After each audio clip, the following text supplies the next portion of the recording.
good, y'all, and welcome back to another episode of the HERKS and Smallz show, coming to you guys after week 5 of the NFL season. Almost a third of the way through the regular season already. Feels like it's flying by. You got some good teams like the Niners, some great teams like the Niners, some even better teams like the Niners, Super Bowl contenders like the Niners. Then you got everybody else. But, you know, before we get into any football talk, before I see how Brady's doing, I remembered today. Make sure y'all go down, like, comment, and sub if you haven't already. Head over to the TikTok, the Instagram, the Twitter, and check out the YouTube shorts if you haven't already. And now, Brady, my friend, my beautiful looking friend, my handsome looking friend. How you doing over there, my man? Doing good, man. We're a little bit tired, but we're gonna get pushed through it. I'm sure you are the same because you woke up at about what 4:30 probably to get to work. 4:30, 4:35. Were you on time? Yeah. Hell yeah, that's progress. It was what, and I'm tired because like I had woke up to my alarm, not even to my alarm. I woke up, checked my phone, thinking I had like, oh, I probably got like an hour or something left. Boy, it was a fucking minute before my alarm went off. I was so pissed. I know people have talked about that before, but I've never experienced that where I'm like, I wake up a minute, but literally a minute before my alarm goes off. I check my phone and I'm like, there's no fucking way. Because it's the best when you check your phone. Oh, I still got another 2 hours. You can roll back over and just go right back to bed. When you roll over thinking you can go back to bed and you check the time and you got to get your ass up, it's like, fuck, man.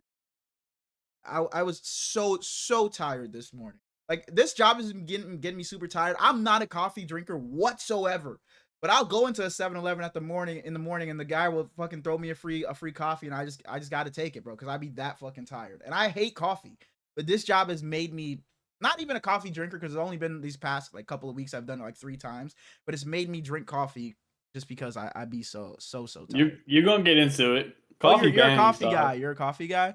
Like, I just don't want to become the fucking 3 energy drinks a day guy. That's what I don't want to become. Coffee, if I become a coffee guy, it is what... No shots. But if I become a coffee guy, it is what it is. But I just don't want to be the 3 monsters, the 3 bangs. You know, I don't want to be that type of guy. If you drinking 3 bangs, you fucked up.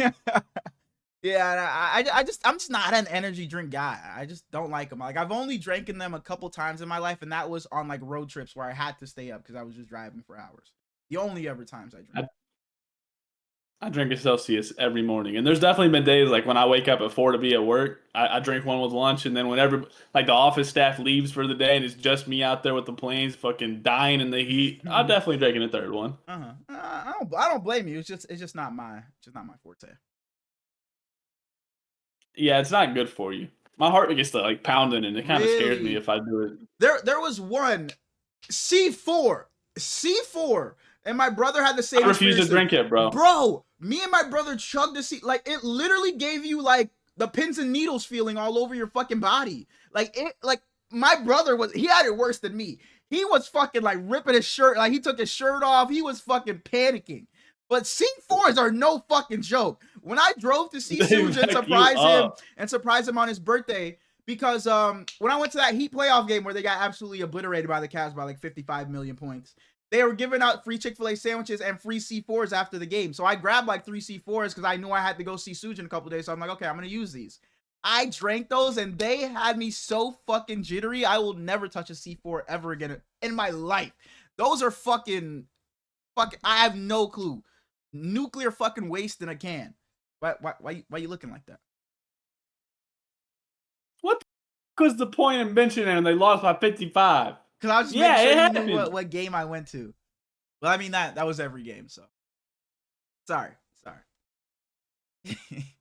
Heat Celtics, how many wins this year? Shut your mouth.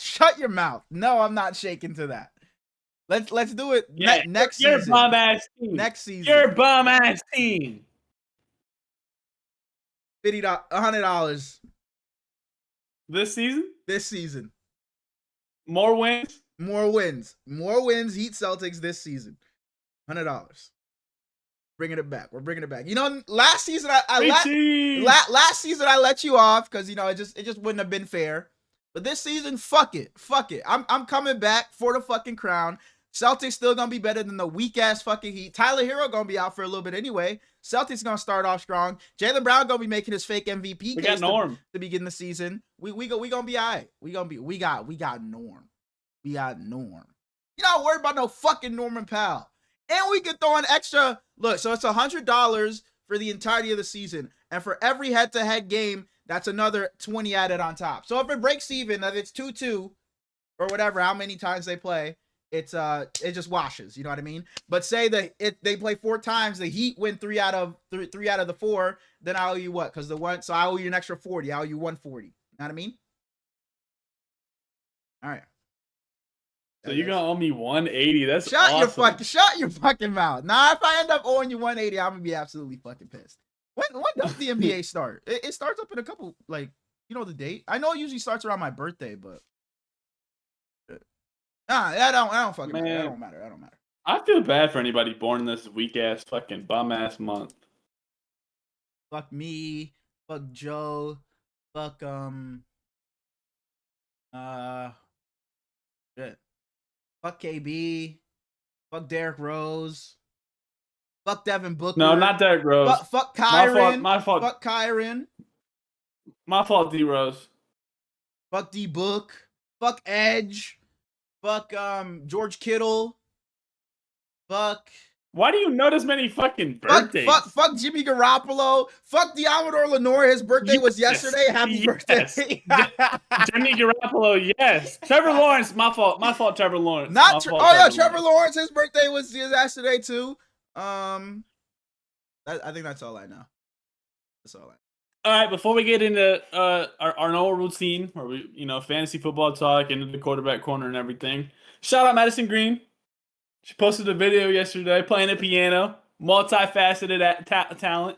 Just Madison, your invite's still open whenever you're ready. Invite on here. Yeah. Wait, will it just be me and her if she come on here? What the fuck we gonna talk about with her? I'm sure she enjoys some football every now and then. I'm sure she could talk a little ball. I'm sure she's a ball knower, just like my boy Poonks. Shout out to the Hurls and Poonks show coming soon. Poonks, I told you I'd give you the shout out. There you go, Poonks. Our show is coming soon, because fuck this guy over here. I'm not rocking with dude over here. This is the last show me and dude are ever fucking doing. So after this, it'll be me and Poonks as my... Let me stop. Continue with your Madison Green propaganda. Sorry. I would like to announce my retirement. All right. How much money do you think it take? Look, if I came to you, or just a random person came to you, briefcase, $10,000. Brady, you quit. No, $10,000. I don't blame you, low key. Brady, $1,000. Wow, Brady, $100. Okay, fuck you. Fuck you. All you had to say was the briefcase. All right, bro, get into your fucking quarterback corner, bro. Fuck this guy. Fantasy football. Ooh, you want to talk about that? My fault. Yeah, let's do it. Stephon Diggs saved yo bum ass. Absolutely saved me, man. And I wouldn't need. First of all, I played Darren this week. I beat him 158 even to 149.24. I wouldn't have fucking needed Stephon Diggs to do all that. But the fucking Commanders, what are we doing? They're up 20-7 in the fourth quarter with a minute and like 40 left. It's 4th and 7 in the red zone. They could just kick the field goal. 4th and 7, up fucking 13 with a minute 40 left.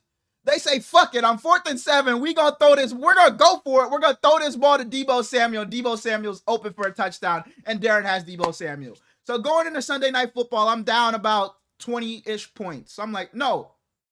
Yeah, like 20-ish points.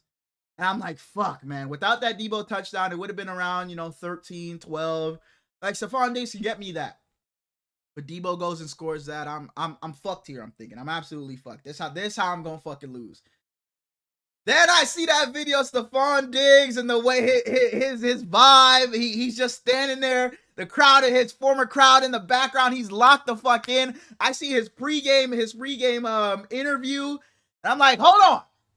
And the game gets going. Drenched in sweat, by the Drenched way. in sweat. And then the game gets going. And I'm like, hold on, Stephon Diggs. This guy might fucking do it. Then I go on a walk. So I like, my connection was bad. So the game stopped playing. So I was like, okay, I'll just get back to the game when I get home. And I check fantasy. I'm like, hold the fuck on. Why am I only 6 points away? And I checked the numbers and Stephon Diggs is hooping his fucking ass off. And then I think what gave it to me was that one where I think Drake Maye rolled out right, hit Stephon Diggs, and he broke away for it. No. It was that one where Stephon Diggs barely got it. He somehow got his feet in bounds on the right sideline. It was like a 20-yard gain or something like that. And he got up flexing towards the sideline. That's what won me my week. Stephon Diggs, you are that fucking man. So I'm now 4-1 in this league. I'm feeling pretty good. I think I'm still at 4th because Kev and ISO are above me at 4-1. Then you got some bitch ass dude we're not even fucking worried about at 5-0. But that's for that league. And then my other money league with my brother. Me and my brother played each other this week. My brother's name in this league is Zero Dark 30. That tells you how his season is going. He went Zero Dark 30. You know, blackout profile picture. My brother came into 1-4. My brother came into this week 1-3. And I had seen a tweet of like the Shawn Michaels to Ric Flair, the sorry I love you. I sent that to my brother before this week. I was like, Rod, you know, I love you, man, but I might have to put you out your misery. We get into this week and it's an absolute like shootout. Like it's the offense started early. I ended up beating him 161-156. I had Sam Darnold, who did really well for me. I had Puka. Dalton Kincaid gave me 20 on Sunday Night Football. I came into Monday Night Football with Cam Little left, down, I think, like 4 points. And for a while, I'm like, come, Cam Little, what the fuck are we doing here? It was just extra point here, extra point here. The Jags weren't converting. Then he got that long field goal, and my brother was like, damn, this really it for me. So he's 1-4. He was sending a bunch of gifts to our fantasy football group chat. He was sending me last year, and it was Aaron Rodgers with the Lombardi trophy with the Packers, and he sent me this year, and it's Aaron Rodgers running out with the fucking flag for the New York Jets. Yeah, so his season's not looking too good. He's 1-4. I moved to 3-2 in this league. Dark is also in this league too. Dark is 2-3. So this was a good week of football for me. I went 3-0 across the board in fantasy. My other league, I don't really give a fuck about. It's an 8-man league, but there's no money. I'm first in that league, but I went 3-0 in fantasy. Niners won, so this was a great week of fantasy football for me. Garrett Wilson has been my late game fucking savior. T. Higgins got a touchdown, so I mean that's all that matters. But yeah, CMC's been saving me, and Ashton Genty was solid again. We'll take it. You mentioned an 8-man. I got an 8-man. It's $100 buy-in, and last place has to pay double. I remember you telling me. Yeah. I walked out of that draft loving my team. Changed my name to the Rookie Renegade because I had so many rookies on, and I was just. I don't have Ibuka though. My dumbass didn't end up with him. I was gonna say there's a couple of rookies. If you have, your team should be looking good, but. Jency been mid. Omari and Hansey's now on IR. Nalo can't get in the end zone. Marv has been okay. Tyler Warren's been good, but Keon Coleman's been pretty bad. Fucking BTJ. So I'm 1-4 with rookies in year 2, guys. Like, damn. I'm 1-4 with easily the least amount of points. And the worst part is, I put in that chat, fire sale, everybody available. Why I get one trade offer and it was garbage. Like, I don't even have interesting players to other people, bro. Wow. Least amount Talking about our league, though. Ugh. Hurts. That's my brother in our league.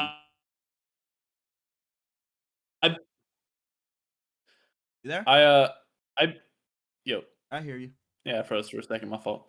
I beat Plug by 50 in our league. His little weak ass. Plug 0-5, man, bro. Like, Plug, bro. Is this gonna be an every year thing, man? This is gonna be an every year thing where you're just the layup on the schedule. Come on, Plug. Turn this season around. There's still time.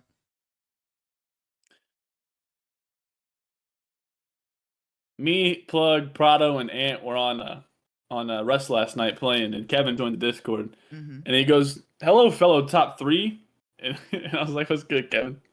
And then ISO joined like an hour later, and Kevin was talking to him, and he goes, "Oh wait, hello, also member, fellow top 3. And I just started dying. He goes, yeah, Oh, everybody else is just fucking fighting for 4th. And he said that shit several no, times. no, he needs to stop saying that shit because I'm right there. I'm 4th with the same record. Hold on, with the same record, 4 less points scored than first place. By the way, I am right there. I am right there, and I've allowed fucking 668 points. We've been right there all season. I'm 4-1, just like 2-3. And number 1 is 5-0 with a Mickey Mouse ass schedule. Dude has fucking 558 points against them. Like, what the fuck? I beat Kevin. What the fuck? Well, I play Kevin next week, and when I beat him, I want to hear those same. It's the top 3 and everybody else. It's the top. I want to hear that same shit when I beat Kevin, cause I'm tired of the motherfucking disrespect. Like I didn't win last year, and like I'm not 4-1 like everybody else in the fucking top 3 besides you, obviously. I'm 4-1. 4 points away from the guy that with the number 1 seed. I'm tired of the disrespect. It's like Jason Tatum and the Celtics last year. I just won, and I got no respect, but I'm still damn good this season. And I'm not going to do what Jason Tatum and the Celtics did this past year. I'm going to go back to motherfucking back so people can put some fucking respect on my name. Because my team is out there fucking balling week in, week out. I'm winning fucking shootouts. I'm not winning games 100 to fucking 99. I'm winning games 160 to 155. It's the top 4 and then everybody else. So Kevin, when you see this, put some motherfucking respect on my name. ISO, fuck ya. Yeah, I said it. Fuck ya. And when you see this, put some motherfucking respect on my name. And you, sir, right here, put some motherfucking respect on my name, you and your Mickey Mouse first place. I can't wait till we see each other. I cannot wait. And I was checking the schedule. You're my 1 loss on the season. I will see you later in the season because we play each other twice this year, bitch. Well, I'll see you later in the season. And I guarantee on my Charles Barkley shit that I will beat you, I will beat Kevin, and I will beat Smallz. I guarantee. And whichever one of you I see in the Super Bowl, good fucking luck, because you're gonna need it. I'm tired of the damn disrespect. Like LeBron said when he won in the bubble, it's time for me to get my damn respect. And that's all I gotta say. You just get a notification on your phone? Do you have notification on for Sleeper? No. Something just happened in the league if you want to go. You updated your name to Oklahoma City Thunder. The fuck does that mean to me? The fuck does that mean to I don't give no fucks. I don't give no fucks. You're not winning yet. Like, yeah, you winning after us. Absolutely the fuck not. I'm going back to back, man. And when I do, I'm going to be popping my fucking shit. I'm not a shit talker when I win, but when, not if, when I win this year, I'm popping my fucking chest. And goddamn it, when I win next week against Kevin, I'm popping my fucking chest. Top 4 and everyone else, man. But they're really a top.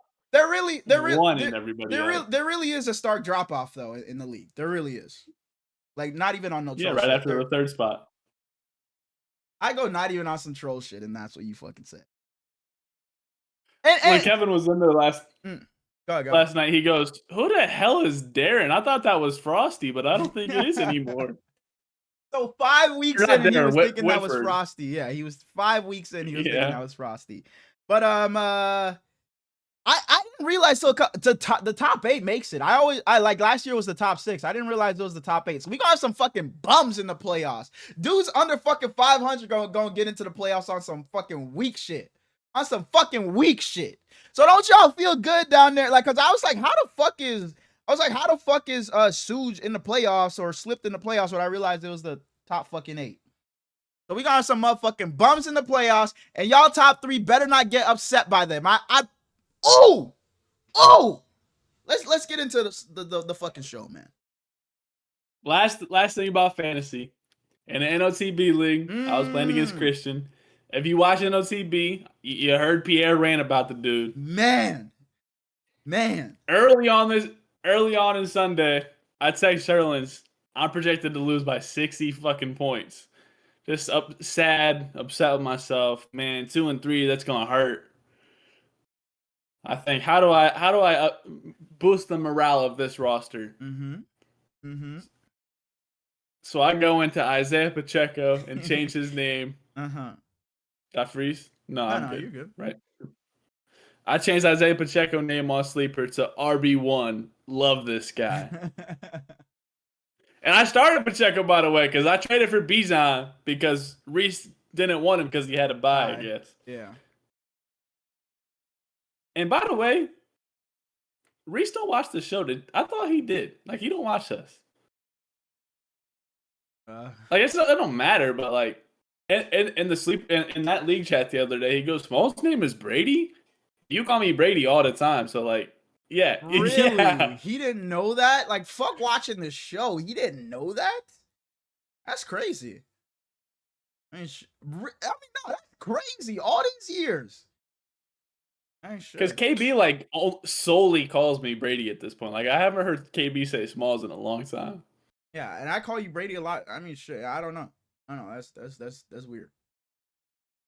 But Christian's weak ass put up 155 points, but it didn't matter because CJ Stroud had 35. Javonte Williams boomed. Jake Ferguson boomed. Marvin Harrison did his little thing. Garrett Wilson in garbage time did his little thing. Garbage time fucking king, man. Keon Coleman got me like 10. And then that fucking dude.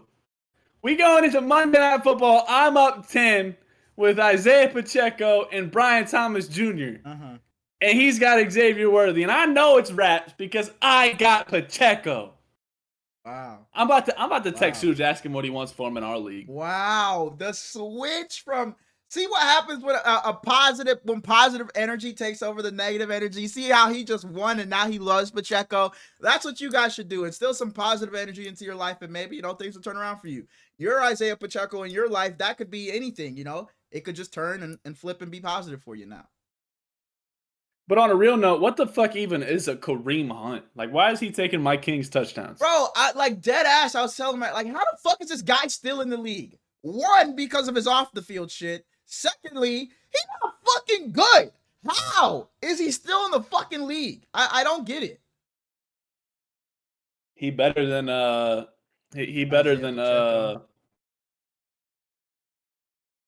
take that back right now. Isaiah Pacheco. Let's get into the quarterback corner. Isaiah Pacheco probably top. Oh my fucking God. But guys, when you bring that positivity in your life, don't let it get too fucking wild. Don't think because my new job is so positive. Don't think you're a fucking surgeon now. You're making money like a surgeon. Oh, what'd you say? Top 30? Oh, top okay. Actually, I'll let him have it. I'll let him have it. You can have it, Pacheco. Top 30. He down there fighting with Tony Pollard and Michael Carter. I don't know if he's top 30. I really don't know. Because there's a lot of teams that have two backs that both the Falcons backs, both the Vikings backs, maybe all three of the fucking Patriots backs. No. Let me stop. My fault. Only one Patriot back is better than Pacheco. That's on me, Pacheco. That's on me. Now we got the fucking Pacheco defender over here. Dude just fucking hated it. Man, get into the fucking quarterback corner because dude just hated him a week ago. And before Pierre went on his rant, Mike was like, "Yeah, I was doing something and I got a notification. And Smallz had Pacheco's name as I hate you." I heard that. And I just saw it got changed to I believe in you. And I started laughing. And the way he told the story, I was dying. Yeah. I love Mike, dog.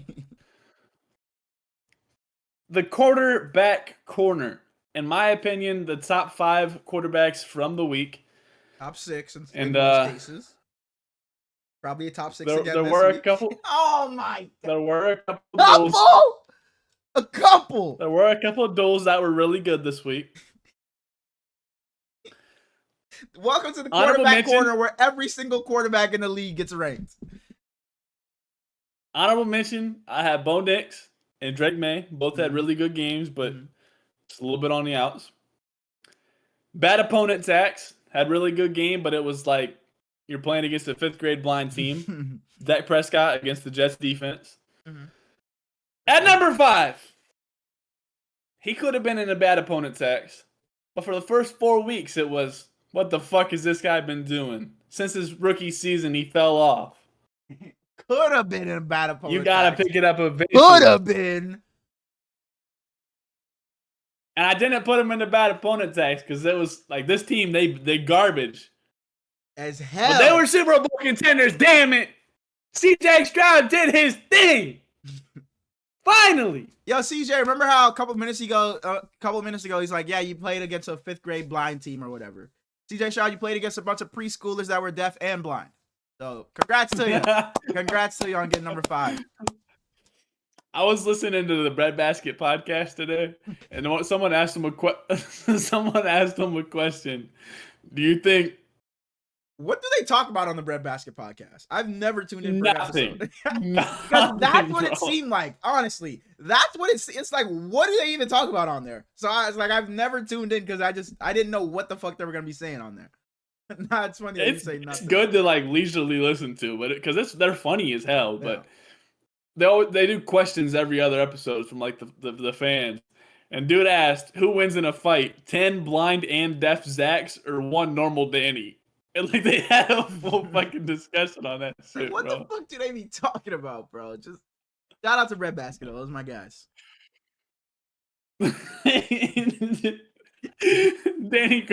Danny goes, no, one of them goes, I'm just gonna stand in the corner. They blind and deaf. They just go start hitting each other. No, yeah, for sure. That's a great take.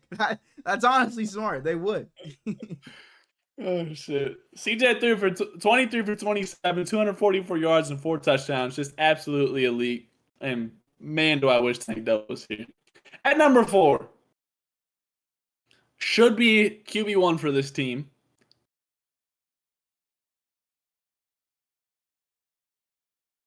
That's a bait. That's not Mac Jones. That's a bait. That's a bait. Go ahead. What you mean? It's somebody else. I'm just trying to figure out. Why wouldn't that be Mac Jones? Because you said should be QB1 for the team. I'm trying to figure out who else that could be. Any backups? Should be QB1 for this team. The coach wanted him in 2021, but instead we went with this little running dude that no longer even on the team. Traded 2 first-round picks for him.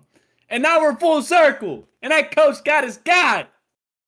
Mac Jones, 33 for 49, 342 yards and 2 touchdowns in a big fucking Thursday night football victory against Super Bowl contender? Los Angeles Rams. Now Mac Jones is the one leading the Super Bowl contenders. Because fuck that, we're jumping into maybe I'm crazy. The 49ers are Super Bowl. No, let me stop. Continue. At number 3,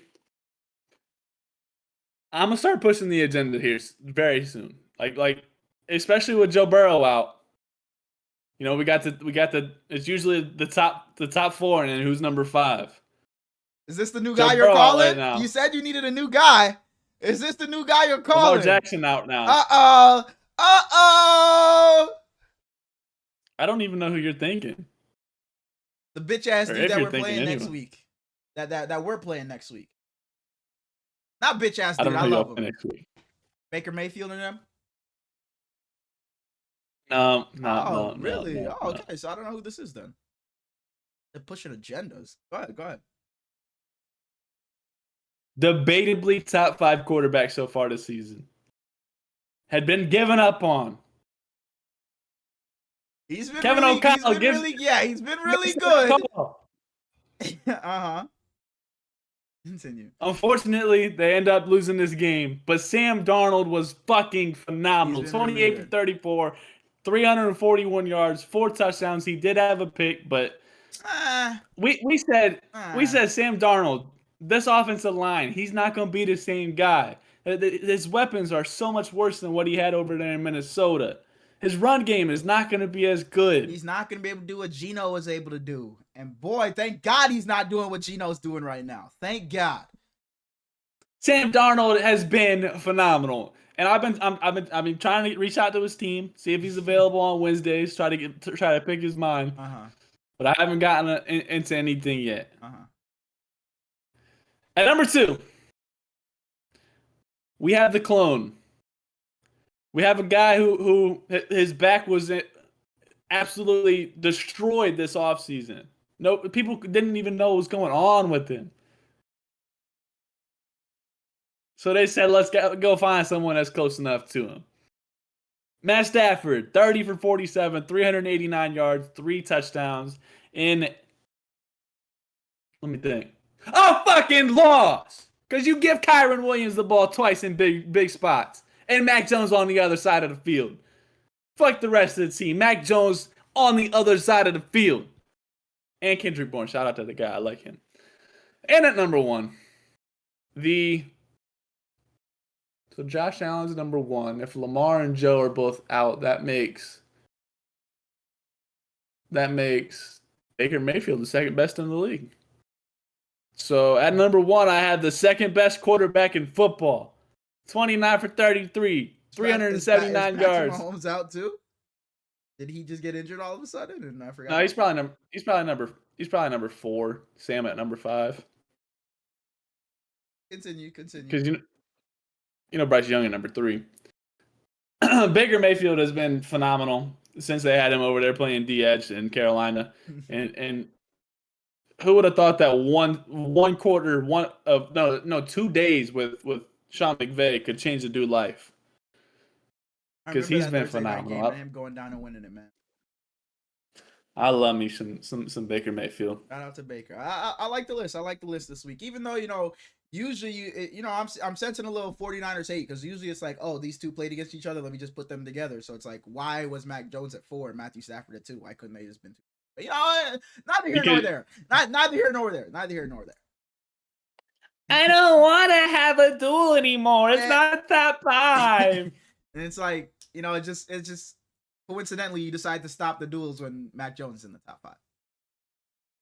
You think I'm hating on Mac Jones specifically? No, I think you're hating on the 49ers. But what's new, right? No, I love the 49ers.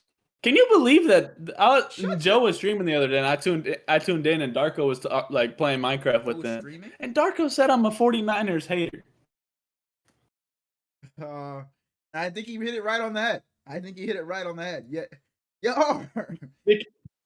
Because I said, Dark, I fucking hate your bitch ass bum ass team, and Joe thought I was talking about his fantasy team, but I was talking about Pittsburgh because I fucking hate the Steelers. For sure. It's like you might have every other. How many different teams jerseys do you have? Several. Like, what jerseys do you not have? Like, I know you don't have a Niner, you don't have a Steeler. Like, how many do you think you have? It's off the top of your head. If you had to take a guess, like, how many different teams, not players, like jersey, but how many teams? Probably 20. Like 20 teams. Damn. And I'm hoping number 21 can be number 13 for the San Francisco 49ers. Brock Purdy. Bro, if you put any other player, maybe. I don't fuck with dude. Why? Like, why? Why don't you fuck with? It's not a Brock Purdy segment. We're not doing this. Let's get into the people segment. I was actually looking at that black jersey with like the cool lettering at the front with the number 23 right here. Okay. A CMC of the rival jersey. I respect it. Go ahead and get it. But no. Would this be? Do you have a defensive player jersey? So your first one should be number 54. If you're gonna get that jersey, you may as well just get number 54. All right. Never mind. Hey. You think I'm getting the defensive jersey and it's not gonna be freaking a Buckeye? I will have a Sonny Styles jersey. So Nick Bosa. Go ahead and get Nick Bosa. Nick Bosa can't walk right now. You just gotta You just gotta hope that they pick Sonny get Styles. drafted to the 49ers. Yeah, man. Yeah. On to the people segment. Maybe I'm crazy. Week 5 edition. If you're new here, I have some hot takes, some overreactions from week 5 for Brady. He's going to tell me whether I am crazy or not. Starting off a little hot. You know, if the Chiefs were to win on Monday Night Football, I would have came with an overreaction. Then, you know, the Chiefs are going to win this division. Chiefs didn't win. You know who also didn't win? The Chargers. You know who also didn't win? The Raiders. You know who did win against the best team in football, the Philadelphia Eagles? The Denver Broncos won. So it won't be the Chargers. It won't be the Chiefs. It'll be Bo Nix and the Denver Broncos to win the AFC West. I picked them to win it in our preseason predictions. So it's not crazy.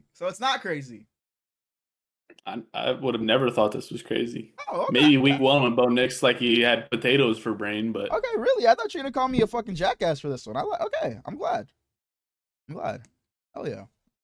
All right. Wait. The Broncos have Dobbins, and I love me some Dobbins, but they do have Isaiah Pacheco in their division, so I don't know. It'll be tough to pull it off. Shut your fucking mouth. This might be one that hits you right here. This, if it's the Ravens, don't even bring it up. No. They have been eliminated from being talked about on Maybe I'm Crazy. You know, that's going to take our, you know, we're number 1 in the power rankings. That'll bring us down to fucking 20th. So we can't talk about the Ravens during this segment. But this one's going to hurt you right here, man. It's going to hit you right here. I'm sorry. If it's Justin, I'm swinging. It's not Justin either. But this past weekend, we witnessed one of the fucking most mind-boggling, one of the most mind-boggling worst losses I've seen in a long time. I mean, how do you pick off a pass and then it ends in the other team scoring a touchdown? That looked like you can't fucking script that. If they wanted to go make a fucking movie and have those same dudes act that out, they couldn't fucking do that. They could not do that again. Dude grabs the ball, falls on the ground, ball pops out. Somebody comes, tries to grab it, kicks the ball into the end zone. Tyler Lockett. Like, what the fuck are we doing? And then you have Cam Ward going up and walk it motherfucking down on y'all. The Cardinals had one of the worst losses I've seen in a long time. The Kyler Murray era in Arizona should be over after this season. The Cardinals just need to go in a complete new direction from quarterback, head coach. They just got to go in a complete new direction after this season, man. And I know like that interception and whatnot is not all on Kyler, but Kyler, we got to be able to put up more than 21 points against the Titans. We got to be able to look better for more than just a stretch at a time against the Titans, especially. But, you know. Before this week, he was interviewed. They were asking him about the stadium that's coming in 2027. He won't be playing in that motherfucker. He said, man, that's beautiful. Hope I'm here to see it. Got some bad news for you, K1. He won't be there. Sounds like you're not going to call me crazy on this one. Next. Wow. That next means I'm not crazy, guys. And if you know Brady, you know that's saying a lot. The fact that he can't even utter a word about Kyler in his defense right now, man. Wow. This one I think you definitely gonna call me crazy for. The Colts have looked like a great team. have looked like a great team all season. And the Jags, a team that didn't get their respect early on in the season, now beating the Niners and the Chiefs in back-to-back weeks. Looking like one of the better defenses in the league. The Jaguars and Colts will both win a playoff game this season. I know. Both teams look really good. Colts have been whooping ass. They have 3 wins of real 20 shit points or more. Yep. it might not be possible. Like they might just end up 4-5. Oh, you think they just gonna play each other? Like the Jags just gonna be that good in record, so they're just gonna be number 5 seed? That's fair. That's fair. That's fair. That's fair. That's fair. It probably because who are the other? No, like the AFC West might have the number 5 seed, maybe. Maybe. Like whether it's the Chargers, Broncos, or Chiefs, they may have the 5 seed. But honestly, no, because I don't think the Colts will be the 4 seed. I think the Colts will finish higher than that. Like if the Colts, whoever wins this division, I think will finish higher than the 4 seed. I think the West might have the lowest, or the Oh the no, North. it'll be the North. Yeah, It'll be the the North. West or the North. I think will have the 3 and the 4. I don't think they play each other in round 1. The fucking North is garbage, bro. So whoever's the 5 seed is gonna have a win, unless Lamar is just back. But like I almost came here. I gotta see what he does next week. But I fucking can't. I almost came here saying Joe Flacco's gonna turn around the season for the Bengals. That's how bad I want it, bro. I don't want to see no fucking Pittsburgh in the fucking playoffs, bro. I don't. I'm tired of it. Them being this, they thinking they're going in to go do something. Joe Flacco may come. You better kill those fucking. You better kill those. That hope and dreams that you have for this fucking old ass garbage ass dude. Yes, sir. Yes, sir. So is this crazy? Chargers and Colts, or not? Jaguars and Colts. So that means the Bills get a first round bye. Mm-hmm. Well, it could be the Colts that have the first round bye. No, because then they're not getting a win. Because I don't think they win. I don't think they're in the conference. That's fair. You're right. So that would mean that those are 2 of the 3 wins. So it'd be so it'd be like the Broncos get the win.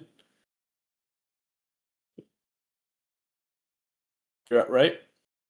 Because the North, one of the teams would be the North, and then the other team would just beat another wild card team. So it'd be like the West team, the Bills are I mean it's possible. It's definitely possible. I don't think you're very crazy. Okay. Both of these defenses are just so damn good, dude. And we're gonna get the Griller chill. We're gonna get the Griller chill. Wow. Okay. I'm excited. This one I know you're gonna love. Little homie from Clemson, though. No. Okay. We've talked about this season, Bills are the best team in the league. Lions, I brought it a few times. Oh, the Lions are the team to beat. Who's the team to beat? The Eagles. The Eagles are the team to beat. There's a new best team not only in their conference, but in the NFL. The Buccaneers are the best team in the NFL. I think that you need to get checked out.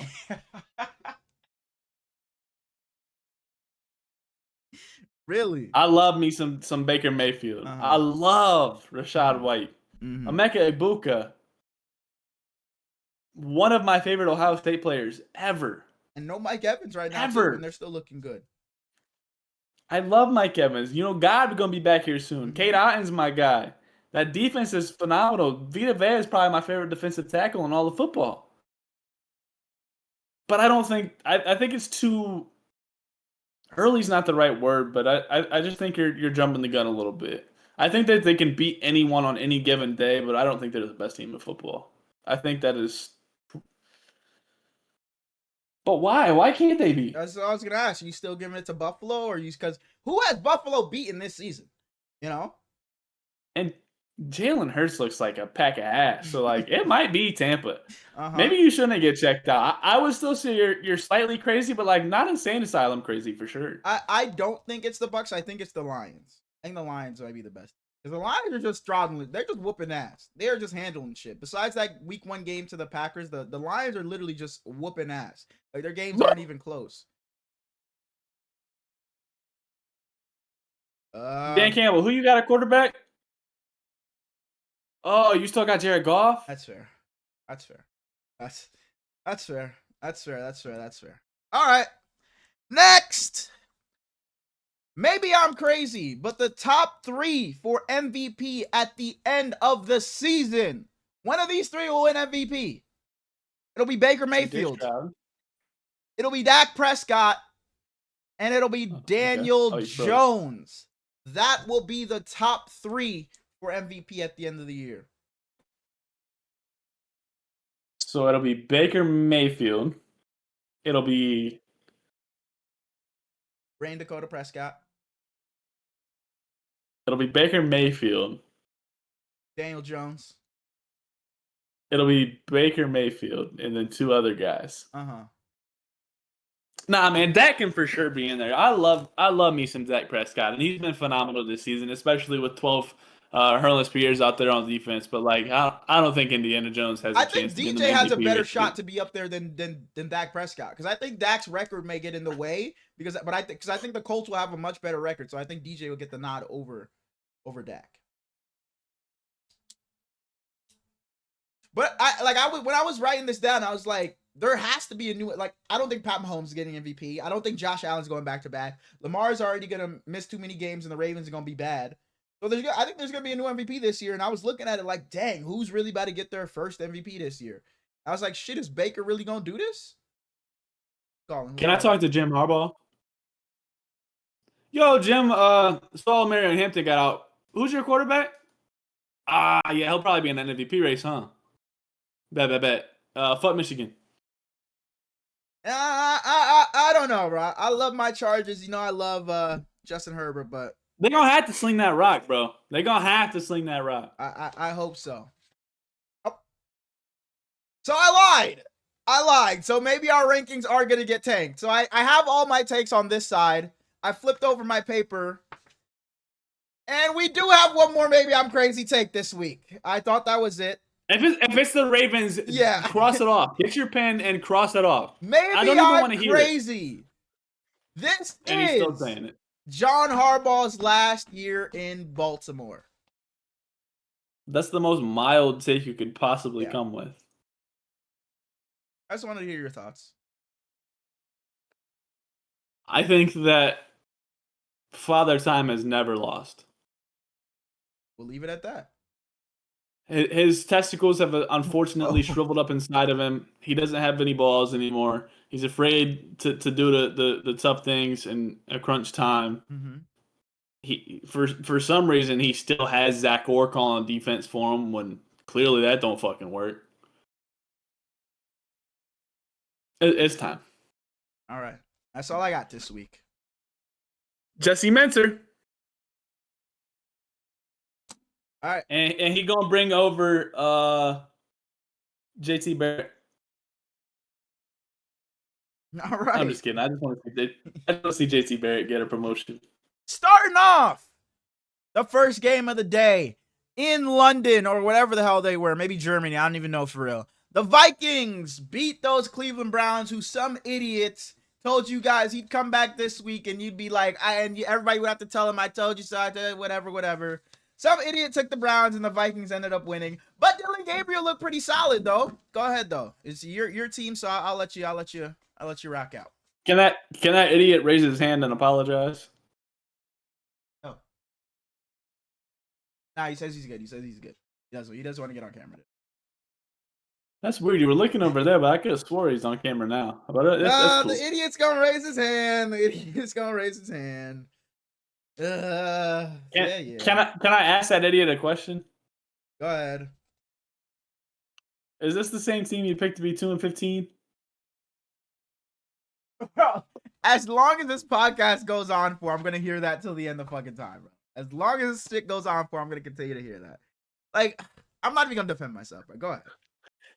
Since 1999, the Browns QBs making their first start are 0-16. Now 0-17 after Dylan Gabriel lost. Gabriel is the Browns' 41st different quarterback since 1999. 41st. And they all couldn't have been bad, bro. The Browns just got some shit going on over there, because you cannot tell me all of them were just fucking bad. 26 years. 41 quarterbacks. Bro, that doesn't even make sense. Holy the shit. Vikings were without their two centers. They're first and second string center. They're without their starting right tackle. They're without their starting left guard. They're playing the best defensive line in all of football. They're without their wide receiver too for the entire first quarter because dude just wants to leave the team and go explore London like he's fucking Spider-Man. Craziest headline. The Vikings have no clue where Jordan Addison is. Like, what the fuck do you mean you just don't know where he is? Top 15 fumbled the first drive of the game. The Browns get the ball. Quinshon Judkins looks phenomenal. Dylan Gabriel, their second drive, throws a touchdown to Harold Fannin. Cam Akers, on his 7th stint with the Vikings, throws a touchdown to Josh. Fuck Cam Akers. Why? Didn't you? I don't. Fuck Cam Akers. Sorry if that offended you. I'm a little sad about that. I love you, Cam Akers. Come on the show. Kevin O'Connell, as I just said, Jordan Addison didn't play the entire first quarter. Carson Wentz thought that he was Derrick Henry or something and was trying to run through defenders, hurts his shoulder, and has to miss the last play of the first half. With that's where his career is to where that's why his career is where it's at now. Because that dude don't give a fuck, bro. That dude do not fucking care. He's diving headfirst in the contact. He do not give a damn, bro. The Browns go into halftime with their first half lead of the season. And here I am thinking, like, Hurley's about to look like a fucking prophecy. The Browns might pull this shit off. The Vikings come out and look really good in the second half, though. They realize that Denzel Ward and Greg Newsome don't switch sides ever. They always just line up where they're lined up. I'm surprised that Justin Jefferson didn't stay on Newsome's side more because Denzel Ward, he's so underrated. He's, in my opinion, easily top 5 in the entire National Football League, and he just doesn't get that respect. The Browns answered back very quickly, though, to what the Vikings did, which is surprising because a little bit of adversity. And I don't know if you've ever seen the guy on TikTok, but he like recaps the games, just like talking what was happening. And for the Browns, he always just goes, "We're the Cleveland Browns," and like this fucking jolly ass voice. I have no clue what you're talking about. He's a funny guy. Wait, is it the guy with the hat? I don't know. Oh, okay. I don't think so. My fault. But Njoku ends up with the touchdown. Was really good in that drive. So both of Dylan Gabriel's touchdowns were to Njoku. Will Reichard missed a kick that would have tied it at 17, which was surprising because Will Reichard's a really good kicker. The Vikings punted with 3 minutes and 33 seconds left in the fourth quarter from their own 15, and a good offense just doesn't give that ball back. But what do the Browns do? What do you think the Browns do? 3 minutes, 33 seconds. I was watching this game like, Dylan Gabriel, it's your first start. I was saying so much shit about y'all going and upsetting the Vikings. It's like, come on, bro. Go down and do this. But you're up 3. Mm-hmm. You get the ball back, and you go 3 and out, bro. 3 and out. That's terrible. Fucking terrible. And then the Vikings just have a beautiful drive, capped off by Carson Wentz. And the right end zone, just a masterful throw to Jordan Addison. That's the fucking reason he got to stop these damn shenanigans he be doing because he too good. And then Gabriel tried with 21 seconds left, but he just didn't have enough time. Yeah, because they had that last second play where they got somebody open, but then they just couldn't get out of bounds, and somebody they got tackled in bounds, and I was like, they're right there. But yeah, Dylan Gabriel looks solid. He got the ball out really quick. No turnovers when Joe Flacco had a turnover in every single game this year. But you talked about the story of the game, I think, is the Vikings. We talked about their O-line being super beat up, and you're playing Myles Garrett and Mason Graham and the crew. And they held Myles Garrett to 2 pressures on 35 rushes. That's amazing. Kevin O'Connell had tight ends chip Myles Garrett a lot, so he wasn't able to get fucking Carson Wentz dude ass. Yeah. Myles Garrett was chipped on 15 of his 35 pass rushes. So I think this game was won by Kevin O'Connell and him just being that absolute genius on offense. And they did a good job at neutralizing the Browns pass rush. Dylan Gabriel, I like what I saw. We can build off of this, hopefully. And if the Browns can just have some remnants of an offense, they can win a couple more games this season. Just if they're able to put up fucking 17 to 20 points, not just putting up fucking 7 and the defense got to go shut out the other side. So if Dylan Gabriel can just be competent in this offense, I think the Browns should win a couple more games this year. You know what the entire offense is? UJ? Go ahead and do it. Go ahead and do it. Do what? 3-9! Yeah. Hand that bitch off, Dylan Gabriel.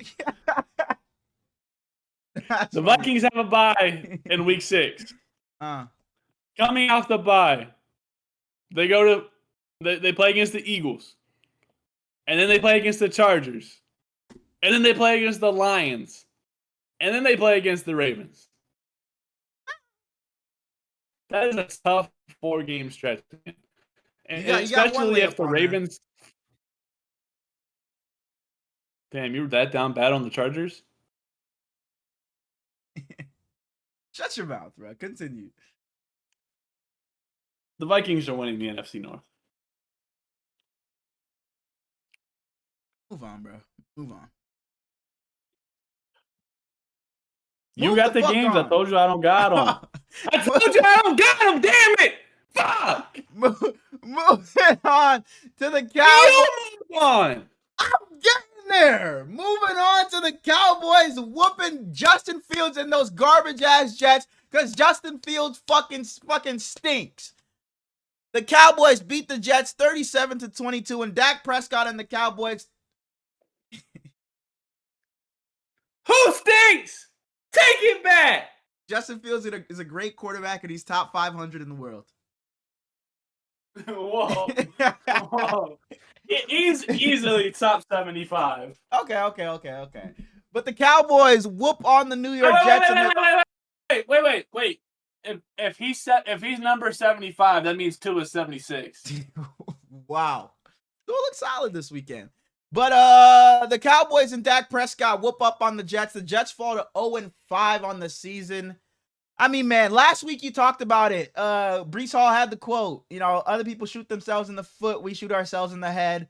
And boy, do they continue to shoot themselves in the fucking head. My goodness. I have it right. They had 14 missed tackles, 10 penalties, and a fumble. There's just no way you're winning any game playing that way. You had the Cowboys defense looking solid in this game. That's how bad you were on offense. You had the Cowboys defense looking solid. Dak Prescott fuck around, be the MVP. We've talked about him already. Dak Prescott's been absolutely amazing this year. Your boy Javonte Williams has been great this year as well. And I talked about the Cowboys defense. They had 5 sacks this game, and they have 2 stops on 4th down. This is the Cowboys' best performance on defense. If they can get just something out of their defense, Dak Prescott can lead this team to the playoffs the way he's playing. If they can just get mediocre play out of their defense. And shouts out to Coach Schottenheimer. He, you know, a lot of people were skeptical of him coming into this season when the Cowboys hired him, but he's been drawing up some great shit. Him and the Cowboys have been amazing on offense. It's been a great balance of Dak, and Javonte Williams has looked revitalized in this offense. They've been getting Jake Ferguson involved, even with CeeDee Lamb not being here for the last couple of weeks and the next couple of weeks to come. The offense hasn't missed a beat. Javonte Williams, some numbers on him. He forced 7 missed tackles in this game and had 92 yards after contact. Coming into this game, he had 357 yards after contact. Javonte Williams has been great this season. I know that's your guy, so I'm happy to see him playing well. I'm happy to see the Cowboys doing well. Like I've said multiple times, this is a team I love rooting for because they got a guy like Dak. Dak, you've been amazing. I hope you guys can keep it up, and I hope this team can get into the playoffs. As far as the Jets go, man, Aaron Glenn coming into the season said, like, we just don't want to beat ourselves. We just got to be a disciplined team. Just play smart. And the Jets have done anything but that. They're the first team in the NFL history to have to force no turnovers through the first 5 games. They're 0-5, force no turnovers. They're just not doing anything right. Not doing anything. They look good against Pittsburgh week 1. You're like, okay, you know, you lose that game, but Justin Fields and G5's connection was there early. It was there. You know, if the defense gets things going, we should be okay. The defense has not gotten shit going. Has not gotten a single thing going. Justin Fields has been up and down to start this season. G5 has been getting involved late. I think he needs to be involved a lot more in this offense. It seems like he only gets involved when the game's out of hand. It's like, shit, well, we got to throw it now, so let's just fucking throw it to G5. Let's just chuck it up to him. That's what it seems. That's the only time it seems like he's actually getting targeted. But yeah, the Jets season is obviously over. I thought they were going to be a lot more competitive this season, especially with Aaron Glenn at helm. But it's a disappointing season for a defense that I thought was going to be good. Your boy Sauce Gardner ain't been much of anything. And Justin Fields, man. Who's boy? The fuck? Sorry, your boy Ahmed Gardner hasn't been much of anything this year. Who's boy? And go ahead, the floor is When yours. the fuck did I claim that dude? Go ahead, the floor is yours.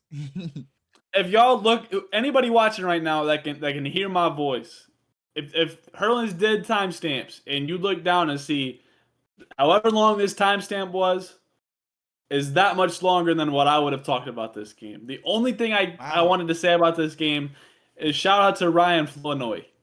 He was phenomenal for the Cowboys. I had never heard that dude's name until last week. Not this current week, but the week before he had a couple catches, and I was like, oh, he looks pretty decent. I don't have shit to say. Jaden Blue played his first game. The Jets, stop being fucking god awful. Figure something out, please. And Aaron Glenn, he went through that 0-8 start with the line, so he knows what this shit takes. But man, he was 1-15 as a player with the Jets, so he knows what this shit feels like. But man, and Jerry Jones is I don't remember if it was 250K or 100K, but he's being fined for flipping off his own fans.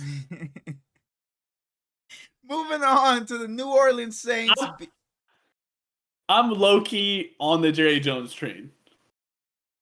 Moving on to the New Orleans Saints beating the New York Giants 26-14. It was all over like Twitter. Everybody was like, man, Spencer Rattler, and nobody's talking about it, but Spencer Rattler's the Saints guy. Spencer Rattler's the Saints guy. Spencer Rattler's the Saints guy. I'm going to give you your credit. I was saying that Spencer Rattler could be their guy, but you were talking about Spencer Rattler. Boy, is he the Saints guy, man. Spencer Rattler is the Saints guy. I don't know if he's going to be some franchise QB, turn the franchise around, but they go into next year's draft. They shouldn't even be thinking about quarterbacks. Spencer Rattler has been damn good. Out of? No clue. He played for Shane Beamer. Yeah, like that's going to help you. No, give me another one. Give me another one. Sendarius Thornwell. Give me another one. Give me another one. Asia Wilson. Give me another one. Give me another one.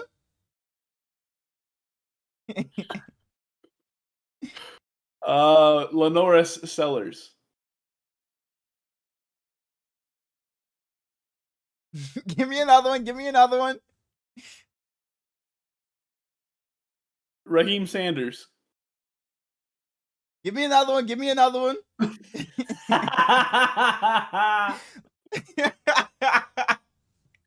Don Staley coaches for their girls basketball team. Who you cut out? Who coaches for their girls basketball team? Don Staley. Fucking answer that, bro. What the fuck does that mean to me? Don't answer that shit. I don't got any more. They got cock in their name. Cox, the Gamecocks. Of who's the Gamecocks?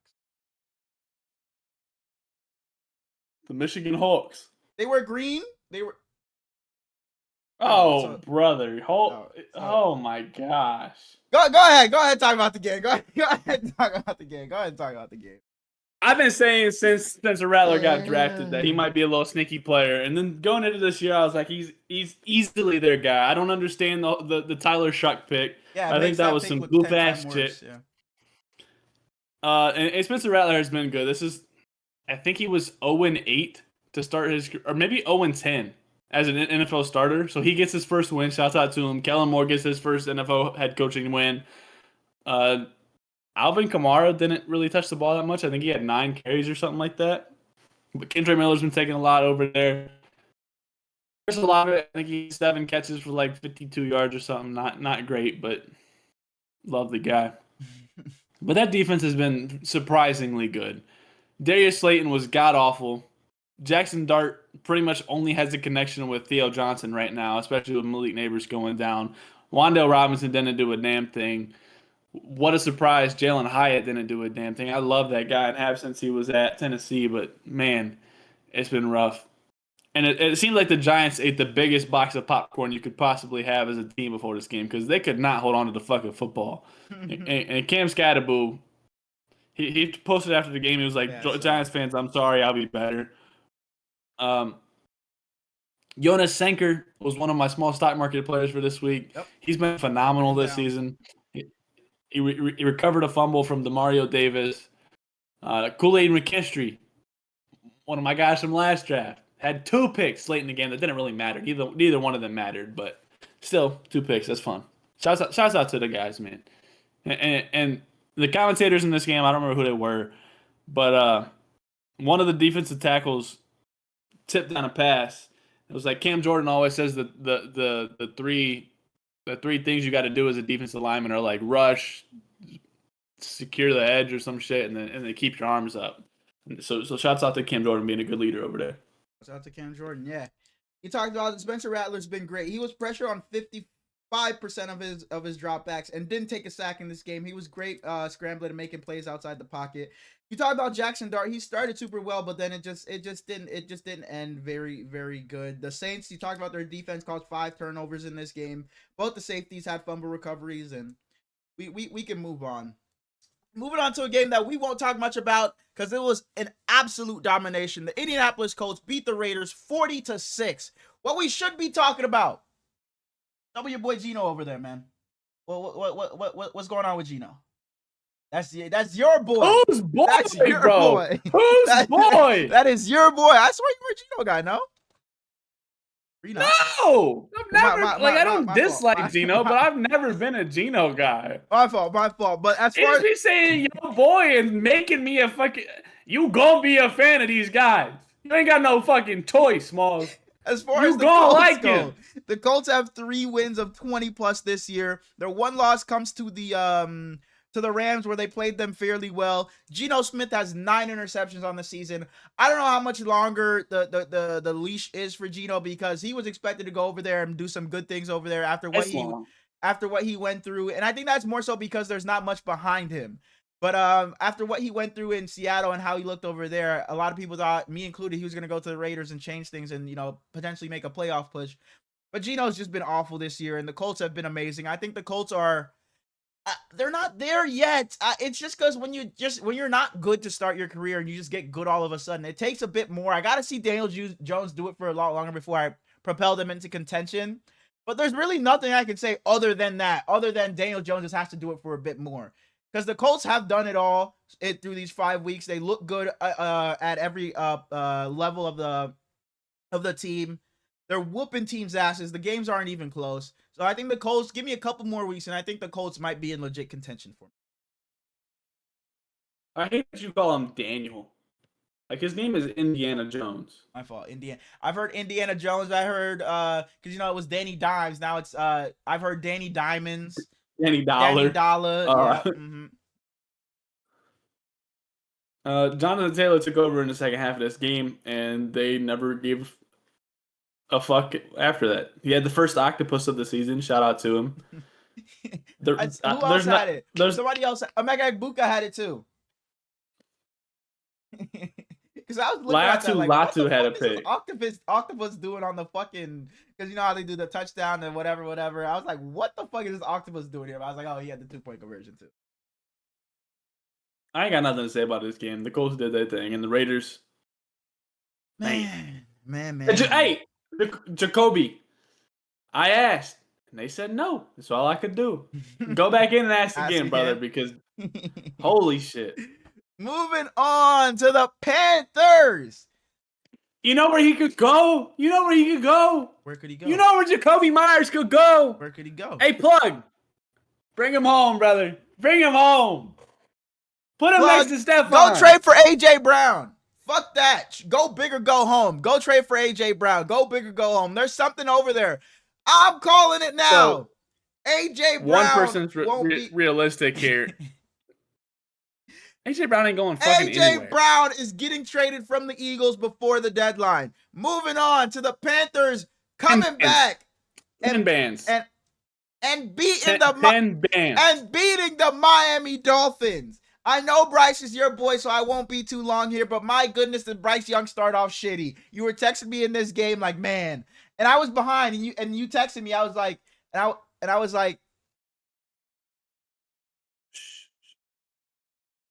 oh, my fault. Some dude texted me. He was like, man, Bryce. And I look over, Bryce snaps the ball, Bryce fumbles, and I'm like, shit. Man, this dude, yeah, Bryce. No, he didn't just fumble, bro.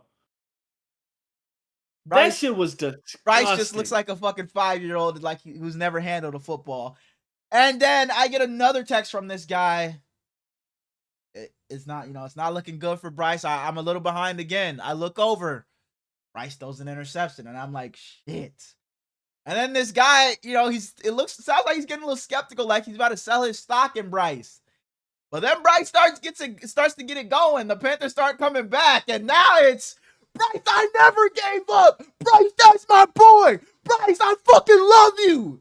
And all that shit he said in the beginning, just forget he said that. This dude might be sitting to the left or right of me, but it is what it is. Well, we're not going to name names, but Bryce Young, you look good when that comeback, but my goodness, dog, I'm tired of your fucking starting slow than doing these, not fake-ass comebacks this time, because he actually did come back, but you did it earlier in the season, too. I think it goes against the Cardinals, where you made that comeback late when you started like some shit. But Bryce Young, I think he really saved his job with this win. I think he did. Because if he went out the way he started, I think there was going to be a lot of talk of Andy Dalton coming in. Maybe it wasn't next week, but in a couple of weeks, I think there's going to be a lot of chatter about Andy Dalton. Bryce Young, you gave yourself another couple of weeks with this win. This was a good win. It started off with that drive and the touchdown pass. I think it was Xavier Legette. He's finally looked like he's gotten something going. But the Dolphins did a good job, I think, in this game, being able to replace Tyreek Hill in the sense that they got a lot more people involved in this game. They spread the ball around. Jalen Waddle looked good. Darren Waller looked good again. And I think that's all I gotta say. You can go ahead and talk about your boy Bryce Young. Panthers, Saints, Tampa, and Falcons. They didn't play this week, so probably not. Falcons. I couldn't think of who else was in that division. He's making it sound worse than what it really was. I texted him and said, Bryce Young, holy shit. And I did say, I'm losing some faith. That was about as far as I went. But So if you would have lost that game, you probably would have started selling some of that stock, huh? I mean, I don't know if anyone would have bought it. But you would have been looking for some offers. I mean, it wouldn't have hurt to look. Oh, wow. Like, I saw those texts when you said losing some faith. I was like, dang, man. Dang. Because I know how much love you got for the guy. So for you to say that, it was like, whoa. I mean, if we had, if I had genuine stock in quarterbacks, I would have just sold some of Kyler and bought some more of CJ.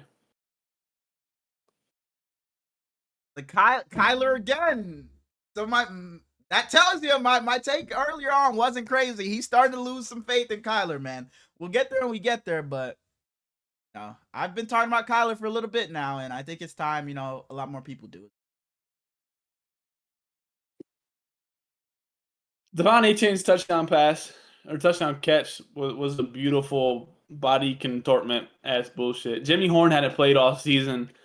He got a lot of snaps this game, a few touches as well, and looked good while he was out there. Nalo is just absolutely elite. He's gonna be.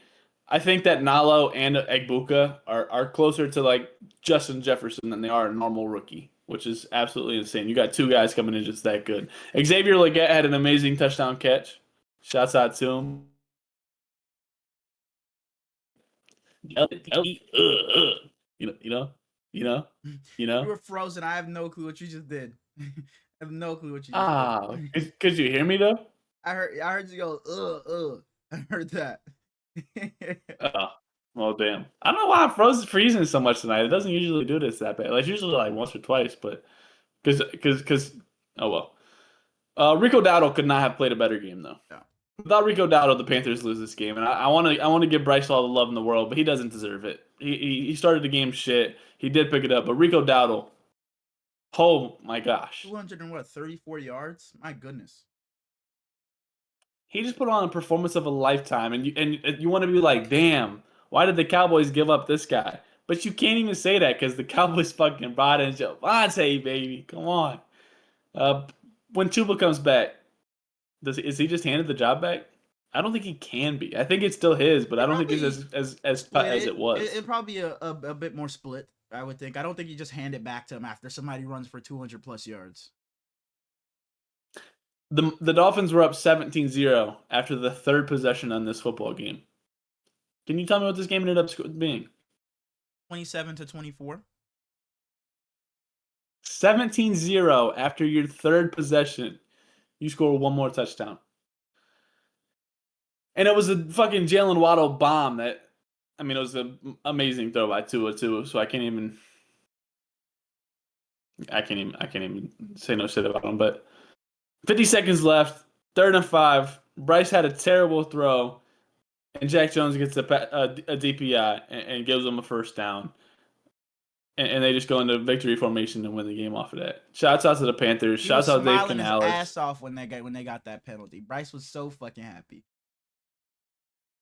Can you blame him? He just kept his job.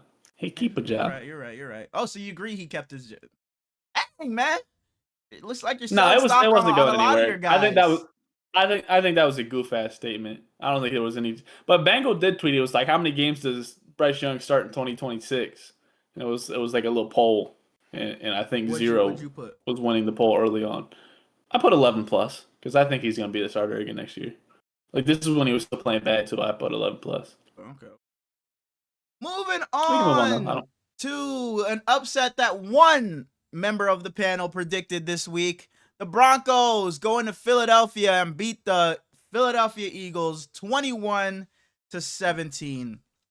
You talk about flipping a switch. My goodness. I don't think anybody did it more than Bo Nix just did. Bo Nix was fucking putrid through the first 3 quarters. Then the 4th quarter came around and Bo Nix just started fucking hooping. Through the first 3 quarters, Bo Nix started 1 for 10 on throws, 10 plus down the field. In the 4th quarter, he was 4 for 4 for 82 yards in the 4th quarter. Bo Nix averaged 4 yards per attempt entering the 4th quarter. In the 4th quarter, Bo Nix was 9 for 10, 127 yards and a touchdown and led 3 scoring drives. My fucking goodness, Bo Nix turned the fuck up. Turned up in the 4th quarter. But the Eagles, bro. How are you up and Saquon Barkley gets 6 carries in this game? You have 9 carries as a team. 11 rushes because Jalen Hurts rushed twice. But you have 9 carries in this game. 9 with Saquon Barkley. But like, what the fuck is going on? I know we said we wanted Jalen Hurts to throw it a bit more, but goddamn, that didn't mean just X out every play you had for Saquon Barkley.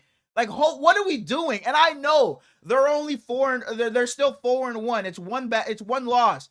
But when you look at the Eagles games, it's like they're not pretty whatsoever. You had week 1 against the Cowboys where your offense looked like like some mid until the Lightning or whatever. You had the Chiefs game where you only put up 20 points. You had the Rams game where you started like shit, but then Jordan Davis said, fuck it, I got us. And then he makes 2 plays on special teams and you guys win that game. You have last week where I'm looking at the second half stats and it says 8 passing yards. And I'm like, the fucking Fox got a typo because no way dude had 8 passing yards in the second half. Baker Mayfield almost comes back on you guys. And then you got week 5 where Jalen Hurts throws it 1,000 times. Saquon Barkley rushes 6 times and you blow a lead to Bo Nix and the Denver Broncos. I'm not going to say I'm worried about Philadelphia, but I'm a little hesitant on Philadelphia just being so locked in on they're the team to beat in the NFC and they're just going to go back to the Super Bowl.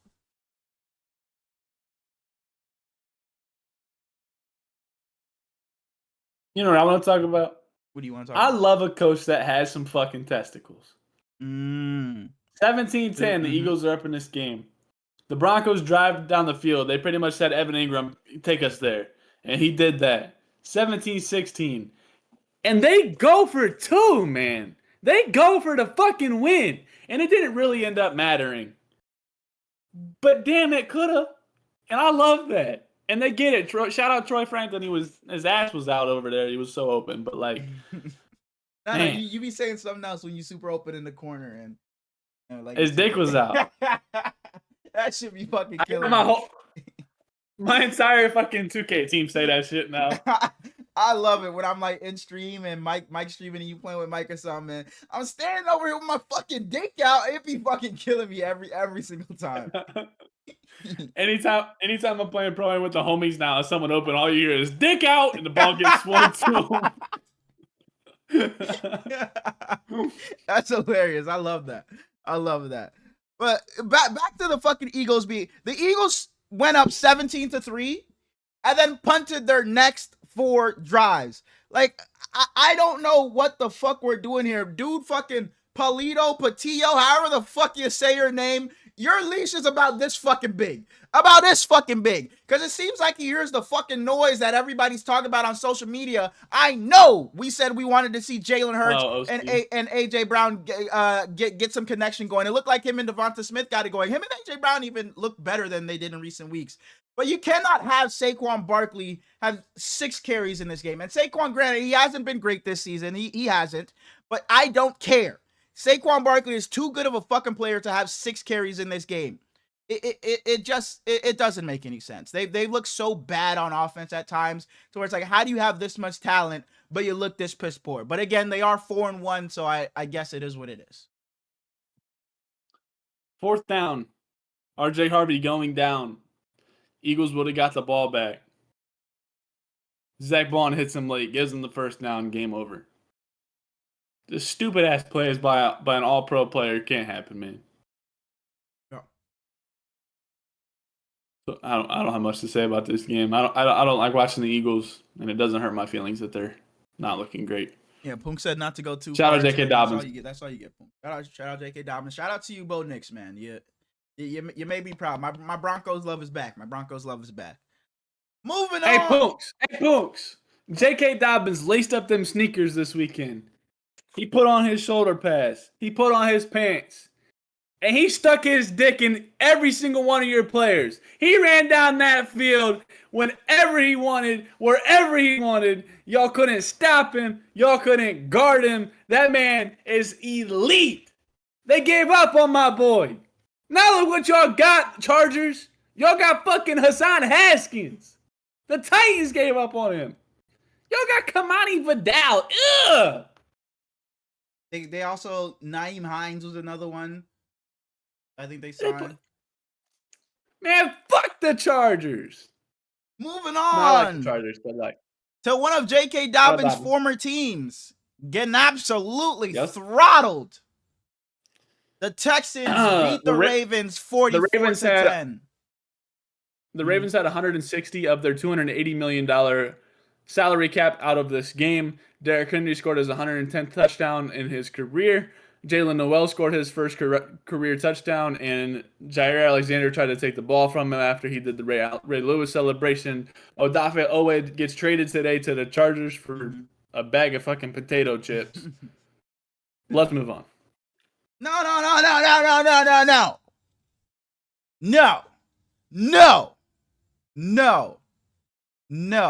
I ain't got nothing else to say about this. Baltimore allowed 5 touchdowns in this game when the Texans only had 6 on the season coming into this game.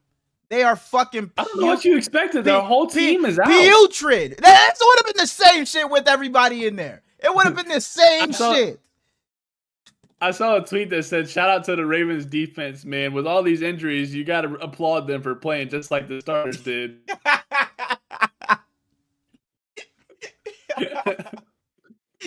And Cooper Rush, my brother, made a whole hoopla when Cooper Rush got signed. Cooper Rush was not good. He had 179 yards, and 85 of them came on 2 plays. So, yeah, this not a fun game. The Ravens have allowed 35 in 4 of their 5 games this year. The only one they didn't was to the fucking Browns. And if Dylan Gabriel was playing, they would have allowed 40 in that one. Let's move on. One of the more disappointing losses I've ever seen. I can't imagine being a fan of one of these teams right now. and I'm gonna let you take the floor because this is your boy, and it looks like you got a little trepidation on your boy. But the Tennessee Titans, in unbelievable fashion, come back and beat Kyler Murray and the Arizona Cardinals 22-21.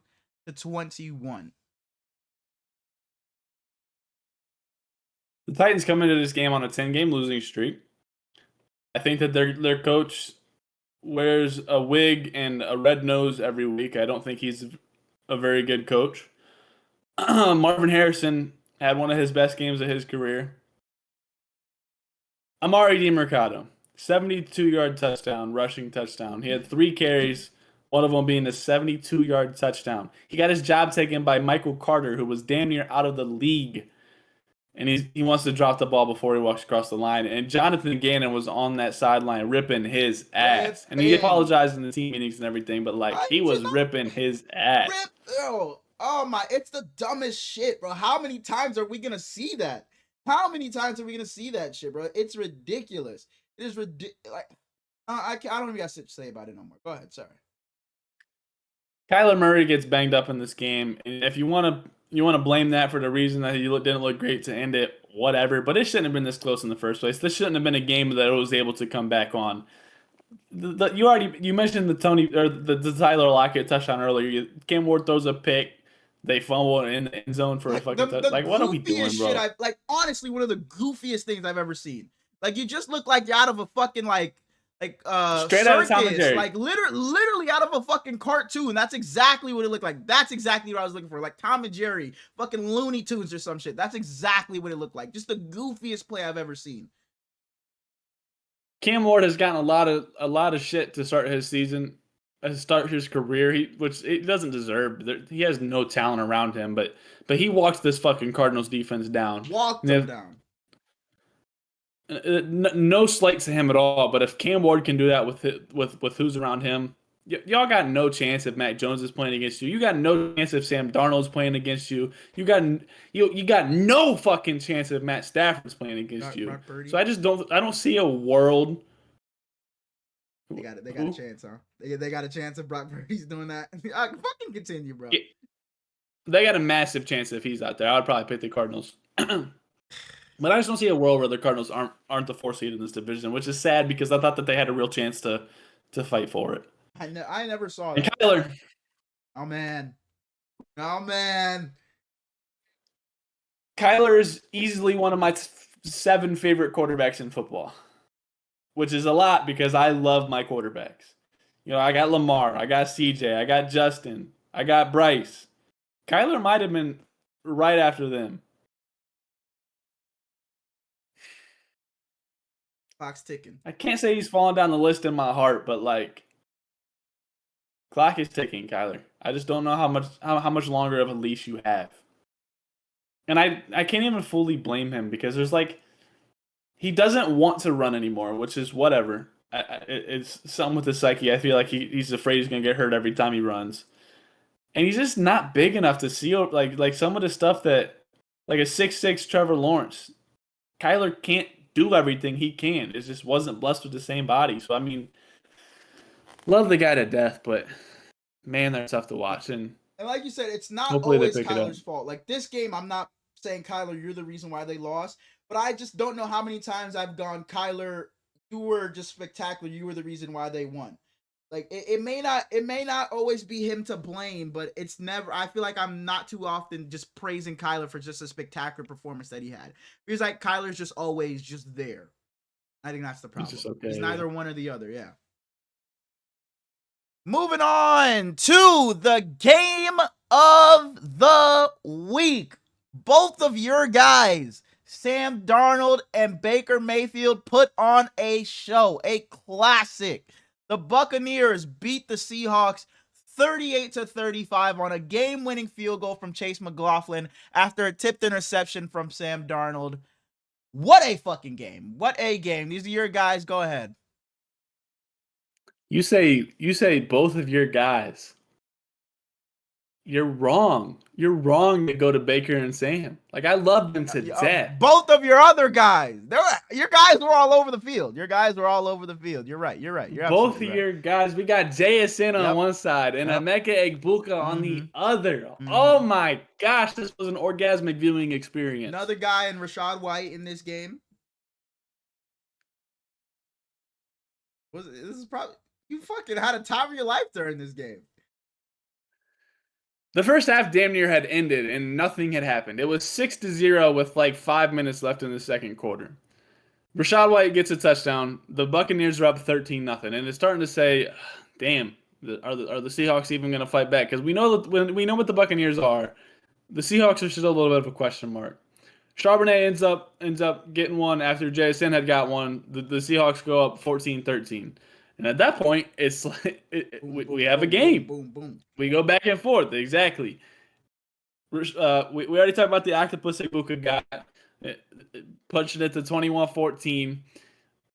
AJ Barner had the time of his fucking life this game. 6'6" tight end. Nothing better than that on the field. I love a big ass tight end. He had a 2-yard touchdown and he had a 6-yard touchdown. Rachaad White had a 1-yard punch in after Ibuka's 57-yard bomb.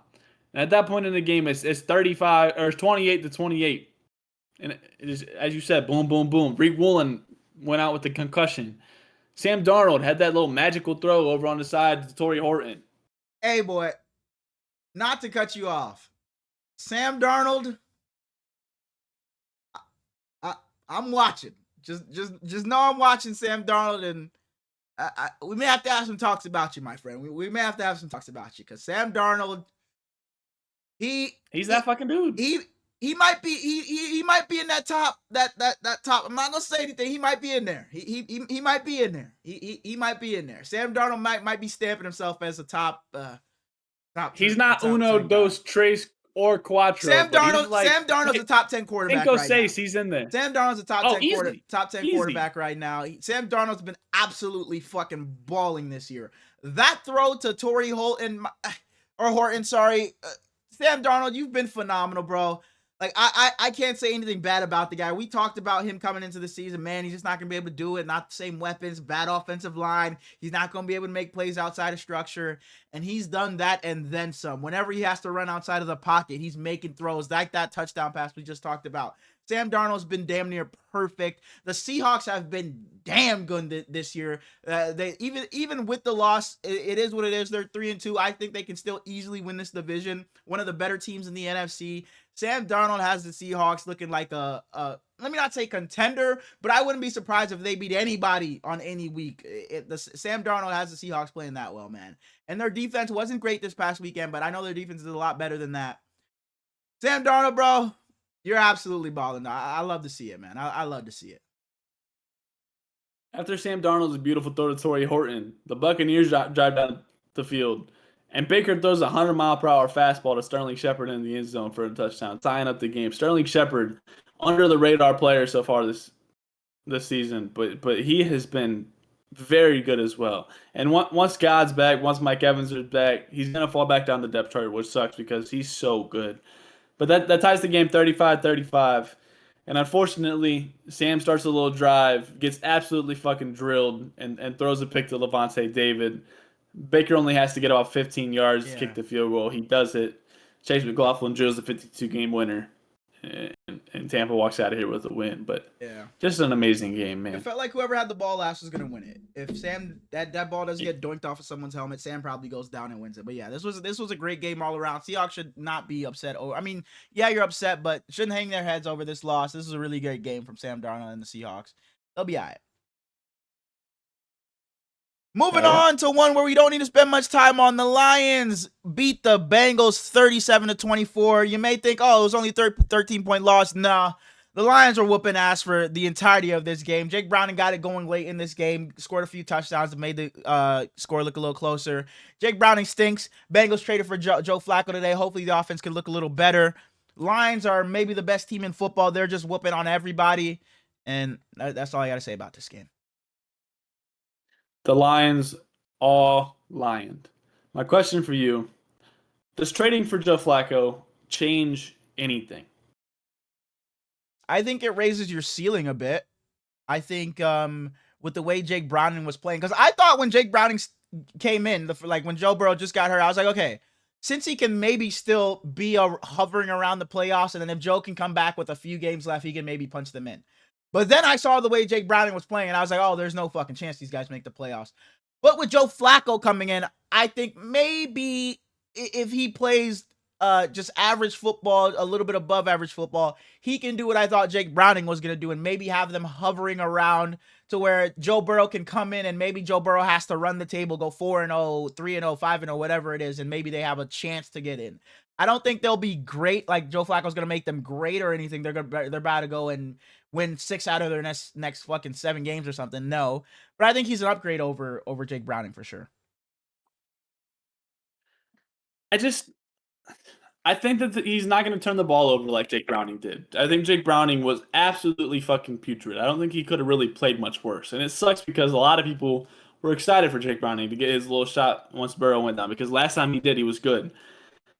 I don't think Flacco will turn the ball over, but I don't think Flacco can drive down the field anymore. I think instead of the Bengals scoring a decent amount of points because they had the ball the entire game because they're just giving the other team short fields, there's going to be a lot of punts now. It's still going to be a boring-ass Bengals offense, which sucks because you have Chase Brown, you have Jamar Chase, you have T. Higgins, and I just don't think he can utilize them as much as other guys could. And you didn't give anything for him. You traded a fifth-round pick for Joe Flacco and a sixth-round pick, so you take a little bit of a risk.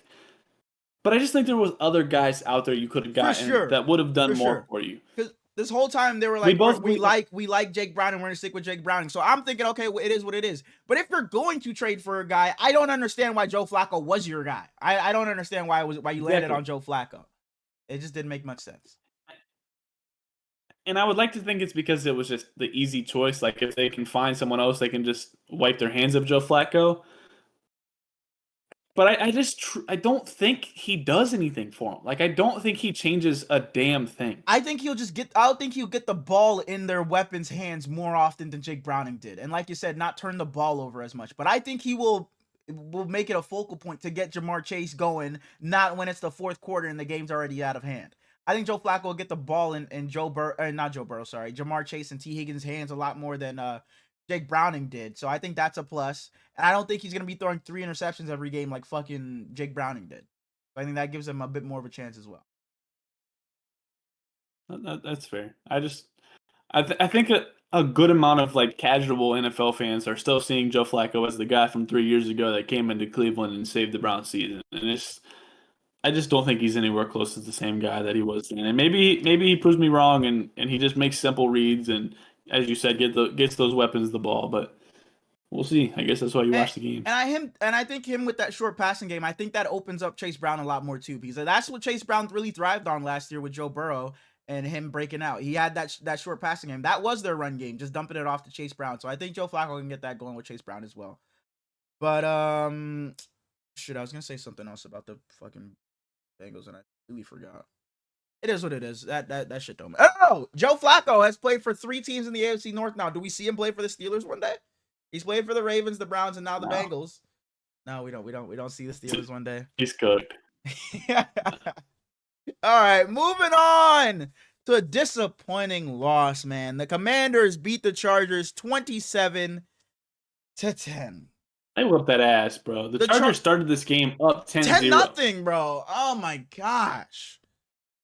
The Chargers up 10-0 with 8:58 left in the second. Then Quentin Johnson fumbles, and it was downhill from there. It was absolutely the Commanders gone and scored 27 straight. Justin Herbert was sacked 4 times, was running for his life all game, got hit 9 times, pressured 12 times. Their offensive line is battered. You had Rashawn Slater out before the season. Joe Alt goes out a couple of weeks ago with a high ankle sprain. Mekhi Becton leaves this game. Their backup right tackle, Trey Phillips III, leaves this game.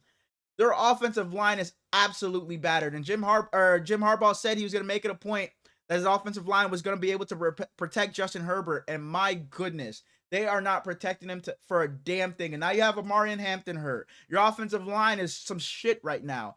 I just don't know how much faith I have left in the Chargers. Not because I don't think Justin Herbert can get it done or Jim Harbaugh can get it done. I think they're just so hurt right now on that offensive line and running back room. I think it's just going to be so much on Justin Herbert's plate where I think he can do it. But now defenses don't have to respect the run. They don't, because Omarion Hampton was in there and he was a dump off option. He was lethal in the run game. But now there's no one back there that threatens that defense at all. There's no one back there that threatens the defense at all.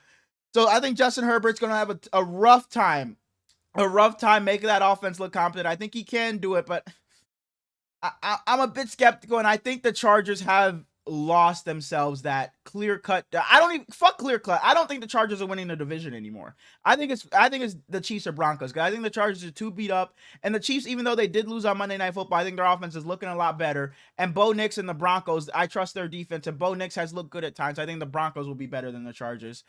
So I've lost a lot of faith in the Chargers. I won't give up on them, but I've lost a lot of faith in the Chargers. They made me sad, man. Being up 10-0 and losing 27-10 is just some stupid shit.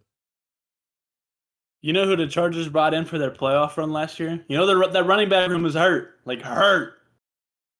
Chargers brought in a vet last season, going to the playoffs. They bring in. He played for... I think he was drafted 4th overall. Played for one team for a long time. Goes over to New England. Goes back to the team that he got drafted by. They cut him. He ends up with the Chargers. Bring him back. Bring him back to the league.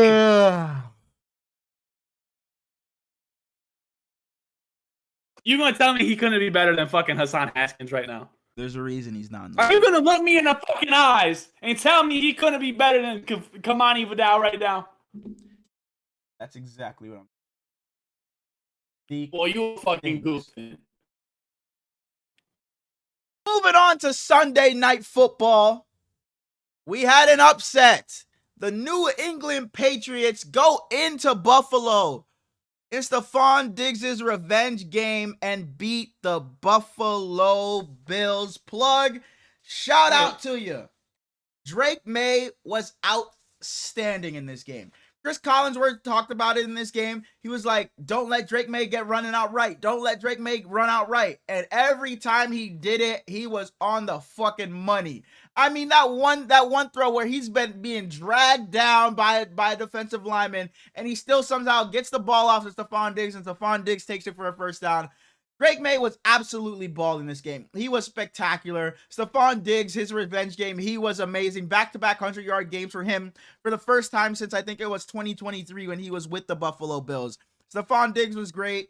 You had Ramondre Stevenson fumble early in this game, but he bounced back and had 2 touchdowns. But like I said, I think the story really is Drake Maye. He even when he was under pressure, I talked about him rolling out. Drake Maye under pressure was 7 for 10 for 72 yards. There isn't really enough good things to say about him. Oh shit, sorry. I talked about in the preview that the Patriots' run defense was very good. They did a good job in this game, and their defense overall did a good job in this game. They turned over the Bills, I think it was twice, I want to say, in this game. I think Josh Allen had that snap, and then Josh Allen threw an interception in the red zone. So the Patriots' defense stepped up in this game. It was an all-around great game for the Patriots, and the Patriots have an easy schedule coming up. They have an easy schedule on this back half of their season. So the Patriots might, we were saying they were going to make the playoffs. We were high on them. Then we were like, well, maybe we were a bit too high on the Patriots. The Patriots might end up making the playoffs because they have a super easy schedule coming up. They still got to play the Dolphins again. They still got to, I think, both games against the Jets. They already beat the Bills once. So the Patriots might be in there, might be sneaking into the playoffs by the end of the season. I think the Patriots have 6 wins in their next 7 games. Exactly, yeah. I think that Drake Maye is a future MVP in this league. Stephon Diggs is my 3rd favorite football player of all time. And he absolutely fucking balled. You mentioned earlier his speech before the game. You mentioned his interview before the game. He just did everything you could ever think you want. Like, and dapping up Josh Allen after the game, it was like, do they have issues over there in Buffalo? They dab each other up. They hug each other. They're walking away. Josh Allen goes, "Love you, bro," and Stephon says, "Love you too, dog." And it's just beautiful, man. I miss that little connection, but like he talked about that like screenshot of him giving Josh Allen the side eye last year, and he was like, You know, they just caught it at a bad time. I was just looking at him like, damn, that used to be my brother. And it's just like, yeah, man. Because Stephon Diggs early in his career was always like just looked at the hothead receiver, but he's talked about him maturing and shit. He talked about a couple of nights ago in the interview. He talked about his maturation process, and you've seen it. Yeah, you've really seen it to him becoming a leader. So I'm happy for Stephon Diggs and that he's able to, you know, still be productive in his later years. You gonna fight for your fucking brothers? That shit was, oh my gosh, that shit was beautiful. Stephon couldn't have played much of a better game. He was amazing. Well, me fantasy this week. Stephon Diggs, I love you. Bud told me not to start you because I was gonna make you be bad, and you were even better. So Stephon Diggs, you're starting again next week, baby. I'm out ordered. I'm gonna ask for a Stephon. Don't. Yeah, ask it for Christmas. I'm gonna ask for a Stephon Patriots jersey. Yeah, fine. That's fair. But no, what you said about Drake Maye being a future MVP, I definitely see it. I almost came in here talking about with the maybe I'm crazy Drake Maye top 10 in the league. He's getting there. He really is. He's getting there. Drake May's been amazing this season. Shouts out to you. He might be top 5. He might be top 5 MVP this season. Like, he's had a damn good season. Let me see. We obviously got Baker. I think Daniel Jones is up there. No, you might be onto something. Top 5, sure. I can hear that. Yeah, top 5. You got Dak in there. Yeah, top 5 is fair. I think top 5 is fair for Drake Maye. And this Patriots team could be so much better if they weren't fucking goofy. Why is Jabril Peppers not on this team? Jabril Peppers gets mentioned every episode in the Patriots segment. every episode. Why is Jabril Peppers not on this team? Why did you send him to the Shadow Realm, the dungeon? He's having a good season, but like, I don't even want to watch dog. Like, he's one of my favorite defenders in football, and he's in Pittsburgh. He's in Schittsburg. And on the opposite, if over here is as good as you could get, Stephon is here. Why is this dude still fucking playing? Antonio Gibson tears his Achilles. Ramondre Stevenson is some fucking shit. He is awful, bro. Hey, you said he bounced back a little bit, got them touchdowns. I could have scored them touchdowns. I think you beat me in a foot race, and I could have walked those in, bro. I think fucking Eddie George, shout out to the Ohio State legend, he's coaching at Bowling Green. He could have fucking suited up and scored those fucking touchdowns. You draft Travion Henderson at like number 46. That might be pushing it a little bit. But he shouldn't be fucking playing over Travion Henderson. And Mike Vrabel was asked, like, how much of a leash does he get? And he said, we might have to evaluate our options if it keeps happening. It's still fucking happening! And he's still playing the entire game, bro. Like, Travion Henderson, he had like 650 carries in his collegiate career and didn't fumble once. Not once. He can block in the pass game. He can catch. He can run. And you're treating him like he's fucking garbage. I don't understand. Am I biased? Does it make sense to you? I understand. No, I understand what you're saying. Is Ramondre Stevenson better than I think? I don't think Ramondre Stevenson should be on the team. I think he should have been released. But he got those 2 touchdowns. So they're gonna say, oh, he bounced, so they're not gonna cut him. But I think Ramondre Stevenson should be cut. Well, and now with Antonio Gibson tearing his ACL, that's not going to happen. I don't think we're. And the Patriots are 3-2. Like I just said, I think they should win 6 of their next 7 games. I think the Patriots are damn near as close as you can get to a guaranteed playoff team. Yeah, because their schedule's just that easy. But they could still be so much better. Robert Spillane, shouts out to him. He's playing amazing. Christian Gonzalez, since he came back, has changed this defense completely. Bro, I tweeted up Christian Gonzalez. He made a couple of plays down the stretch. Boy, he was amazing. Amazing. I forgot to mention it in the Panthers game. Last episode, I said J.C. Horn might be top 2 corner in the league. I think I bumped my head before I said that because it's definitely Lil Homie over in Denver. It's definitely Derek Stingley. And then it's probably fucking Christian Gonzalez. And I would probably put Denzel Ward at number 4. Lenore and then... I didn't mention him. Moving on to the last game of the week. Again, one person on the panel predicted this upset, if you want to call it an upset. The Jacksonville Jaguars beat the Kansas City Chiefs from some late game heroics from number 16 and Trevor Lawrence. They beat the Chiefs 31-28. And all the talk on... Go ahead. Curtis Samuel played this week for the Bills. Shout out to him. Curtis Samuel got a touchdown. Curtis Samuel got snaps and receptions. That shit made my heart happy. Sorry. I didn't mean to cut you off. I just forgot to mention him. Yeah, you good. But Trevor Lawrence, he would be your best receiver last week. He would have been your best receiver last week. He is better than Kendrick Bourne. He is better than Kendrick Bourne. He is better than Marquez Valdes-Scantling. Not better than He is better than DeMarcus Scantling. The Jaguars on some late game bullshit from Trevor Lawrence, fucking falling down, trying to get up, falling down again, gets up, does a 360, and somehow gets to the end zone when Chris Jones, if you look at it, is just fucking standing there. I mean, my goodness, and it was all over Twitter. Everybody was talking about it. You just saw the lowest of the lows from Trevor Lawrence and the highest of the highs. That throw to BTJ late in that game on that drive was beautiful. What a fucking throw by Trevor Lawrence.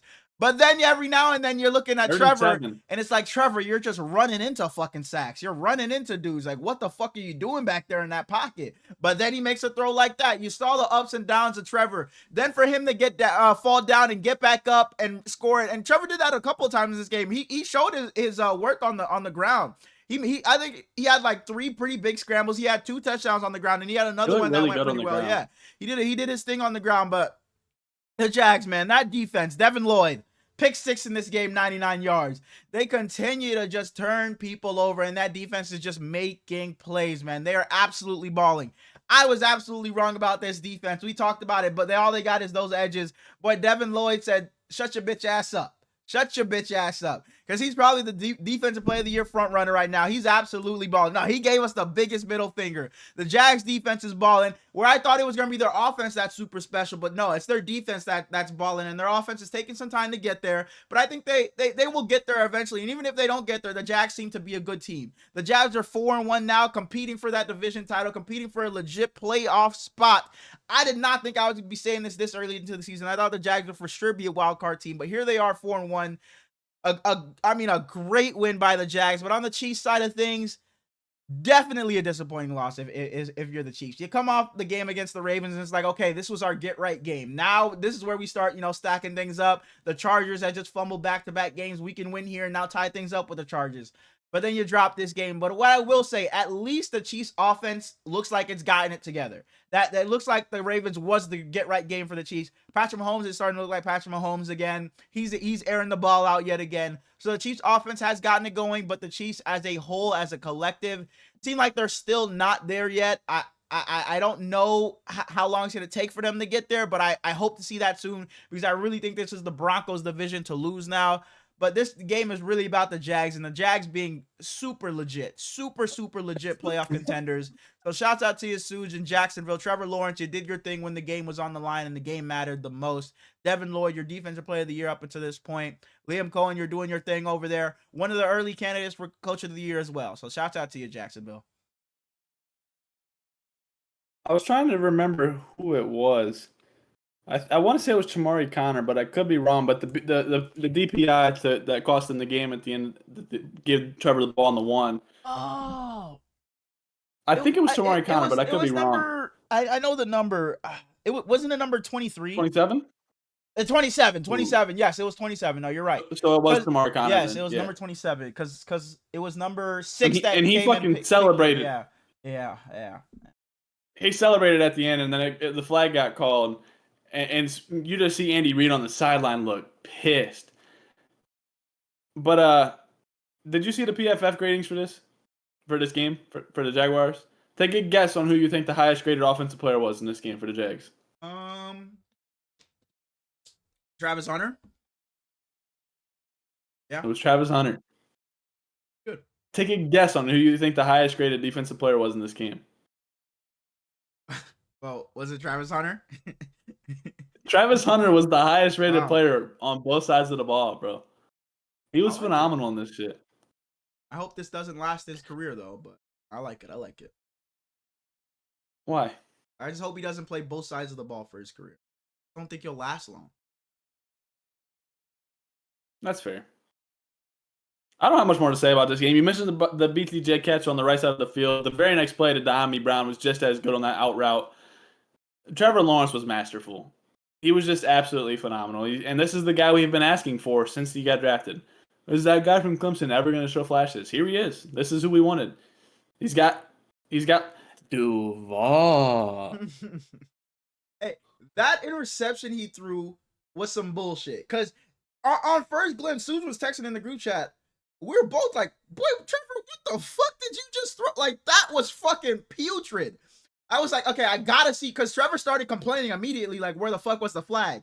And I'm like, Trevor, what did you see there to make that throw? Shame. But then I saw the replay, and it's like, it absolutely should have been a flag. Because for a second, I was like, Trevor, dog, what in the world was that? But no, yeah. On McDuffie, yeah, it should have been DPI. Yeah, for sure.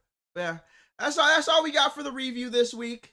We got Smallz' little baby-ass, stupid-ass segment that he mentioned earlier. That it sounds like something's crazy about to happen in this Griller Trill. So I'm expecting some, some wild. We're not doing it. Baby ass segment. It's getting cut. I mean, it was only like fucking like 7th on the power rankings, and people, Griller chill. Yeah. I got three things for Herlins. He can chill with 2 of them, and he has the option to grill 1 of them. But if he grills the first one, he's got to chill with the other 2. So he has to play them right. First up, we just recently talked about him. He's got a good coach now. He has talent around him. He's got a defense on the other side. Trevor Lawrence is no longer a question mark. He's arrived and will no longer waver from the top 10 quarterback list. Okay, if you would have just stopped that he's their guy, I would have, man. Let's just run through the list. You got the obvious ones. Joe Burrow, Lamar Jackson, Josh Allen, Patrick Mahomes, Justin Herbert, Jaden Daniels, Baker Mayfield, Jalen Hurts. And then what is that? Where you're saying Trevor Lawrence is? I didn't even say. That would be number 9. Didn't say Jordan Love. Didn't say C.J. Stroud. Didn't say Sam Darnold. Oh my goodness. So he's not going to You can take how you want. We got Lamar injured. We got Joe Burrow injured. So that clears up 2 spots. So he's not going to waver from the top 10 is what you said. He's going to all season. He will be a consensus top 10 considered guy. For this season. Then if it's all season, he'll be considered top 10. I'll take it. I'll take it. I'll chill on this one. I can see that. If you're going to say for this season, Trevor Lawrence will play like a top 10 guy. Going forward, I said. I just mentioned this season now, but going forward. For like the rest of his career, he'll be a top 10 guy. Maybe not the rest of his career, but like in his prime, yeah. Foreseeable future, yeah. I want to grill this one, but you know what, Trevor? You did some special things on Monday Night Football. You know what? I'm going to back off. Trevor. I talked about that throw you made to BTJ. He was amazing on the ground. Showed some toughness on the ground, making scrambles, rushing for 2 touchdowns.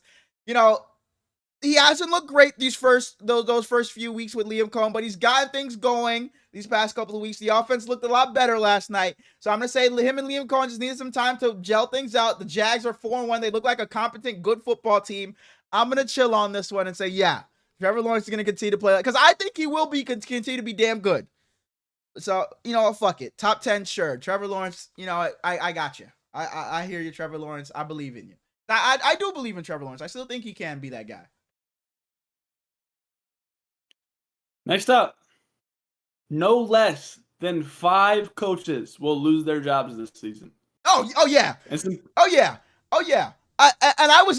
gonna be one of my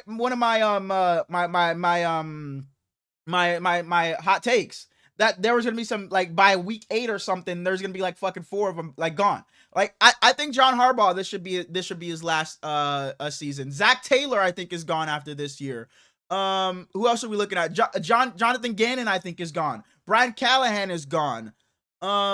Boy, DeMeco Ryans, you're lucky. Mike McDaniel is gone. Brian Dable's gone. Kevin Stefanski might be gone. Yeah. I think this one is correct. I think there will be, like, I'm absolutely chilling on this one. I think a lot of coaches are gonna lose their jobs this offseason. For sure. For sure. So I'm chilling. Right. I'm chilling. You should have grilled that first one then, because you might agree with this last one.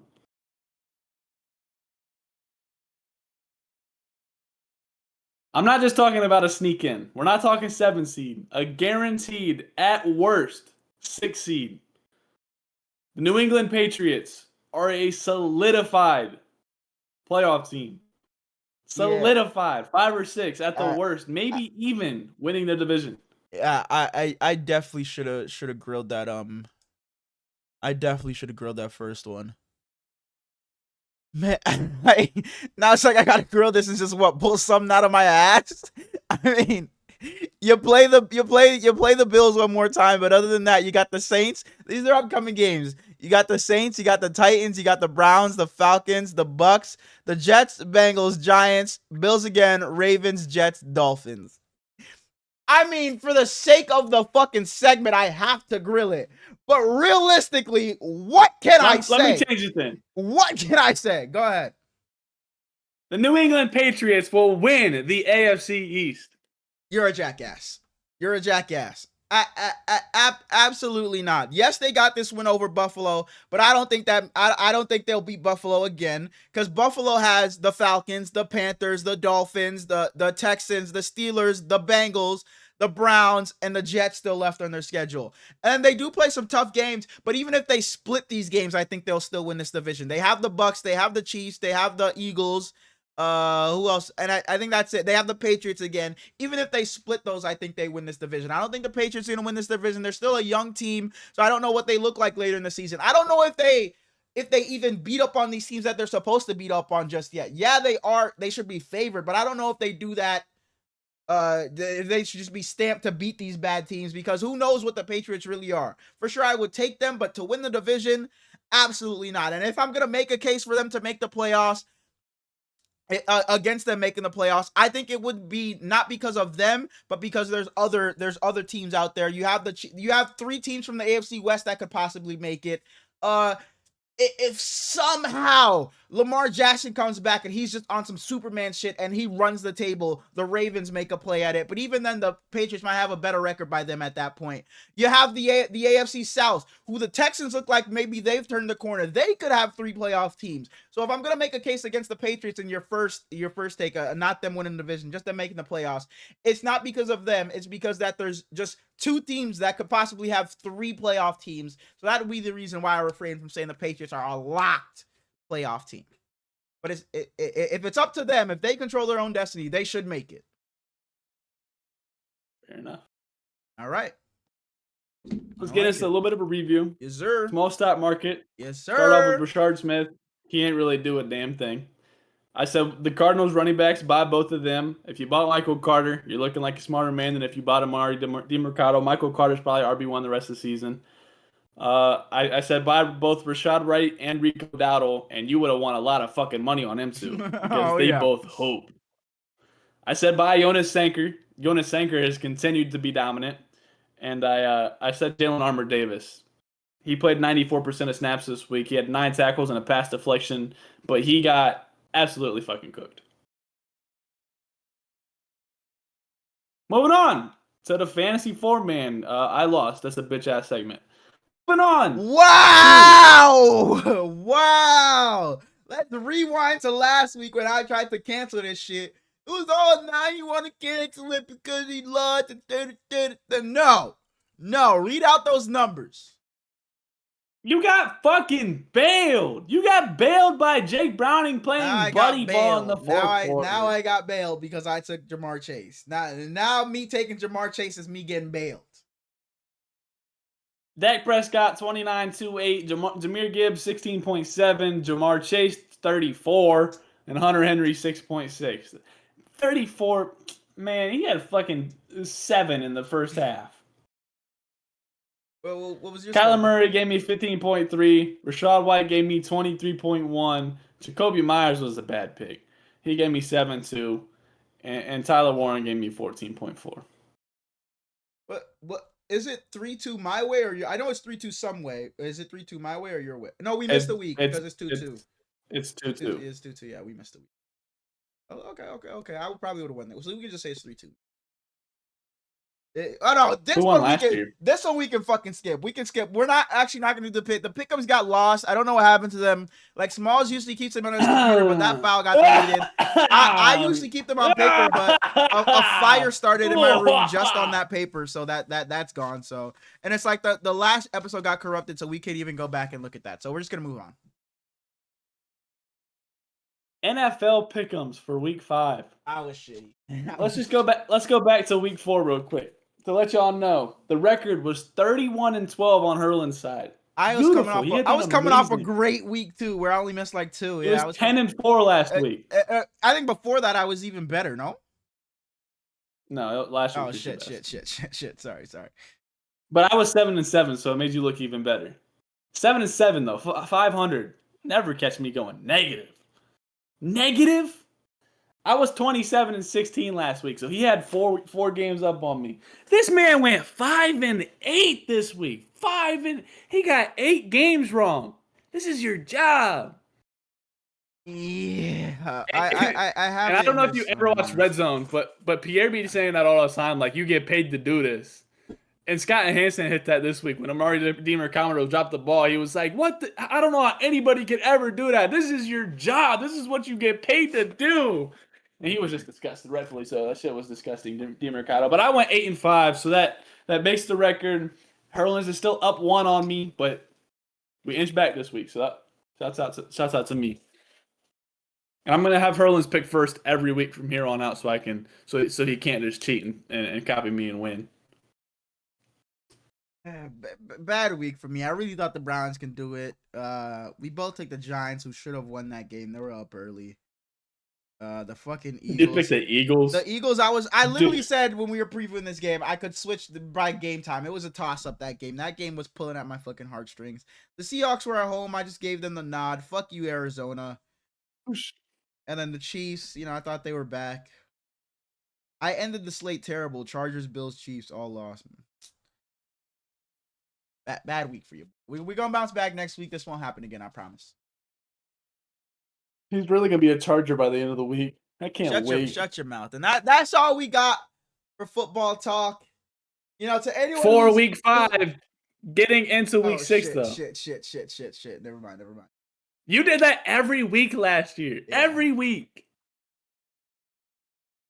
Eagles, Giants. Give me the Eagles. Give me the Eagles. All right, get into what you were saying.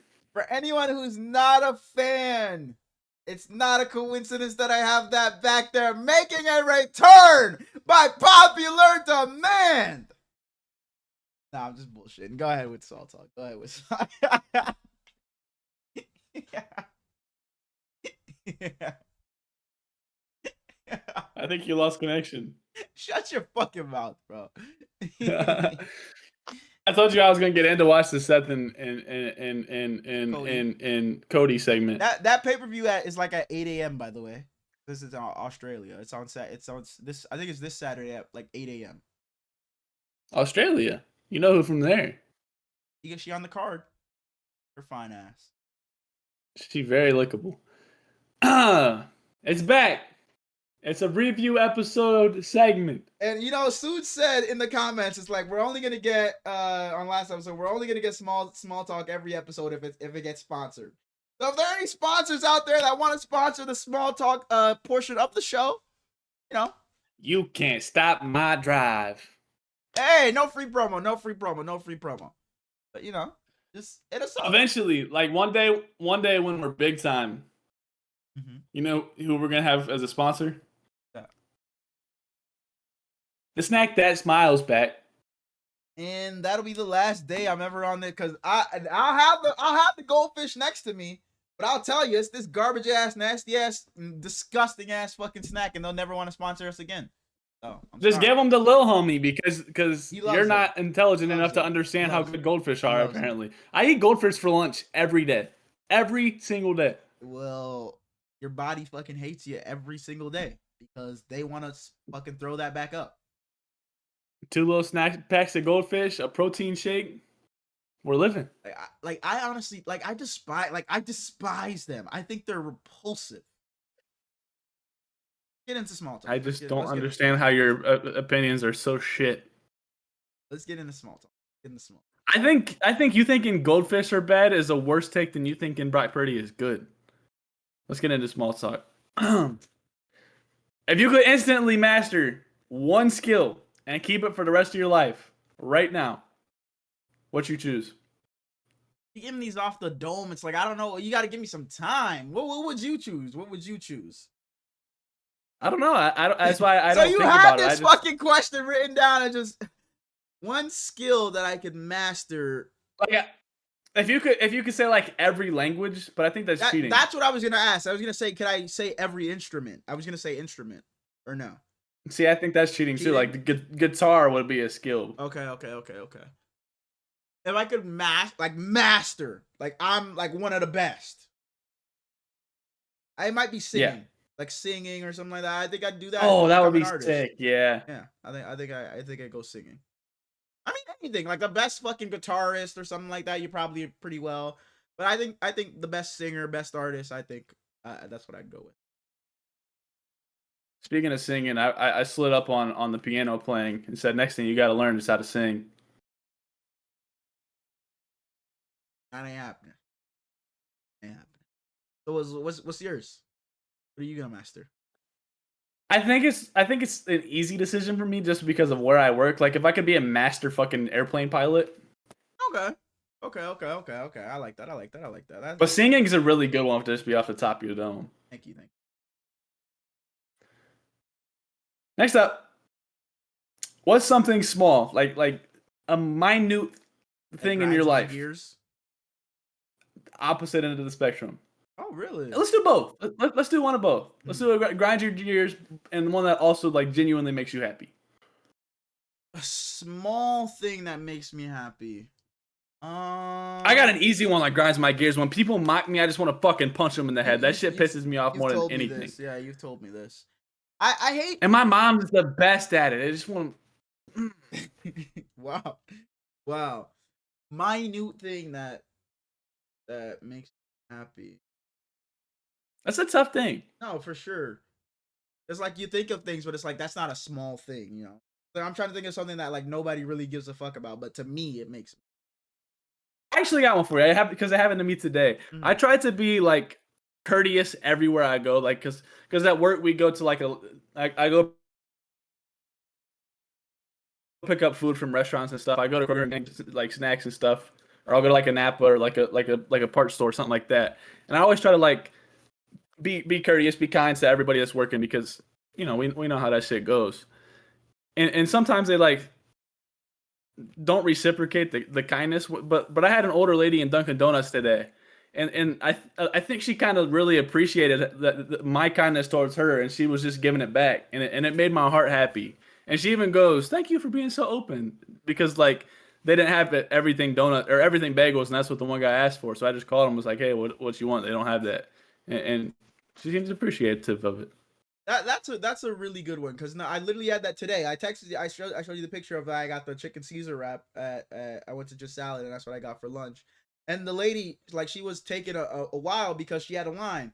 And she was like she saw me in the back of the line standing there. And she, you know, waved me. She's like, just give me 1 second. I was like, you're chilling. Like, I really don't give a fuck. It is what it is. Because, like, I don't mind wait. Because I get it. Like, I get it. You just can't fucking control it. Yeah, for sure. And, like, she apologized to me, like, 5 times. And I tried to tell her, like, you're good. So I definitely understand. Like, that's what I try to be because you just never know what something like that could have been her worst day at fucking work. She could have been stressing out or whatever. So me fucking being like, oh, come on, like, hurry up. Where's my shit at? Like, that could have just, you know, sent her over the edge or whatever. And again, it's not her fault. She can't fucking control that there's a 20-person line and she's the only one up here.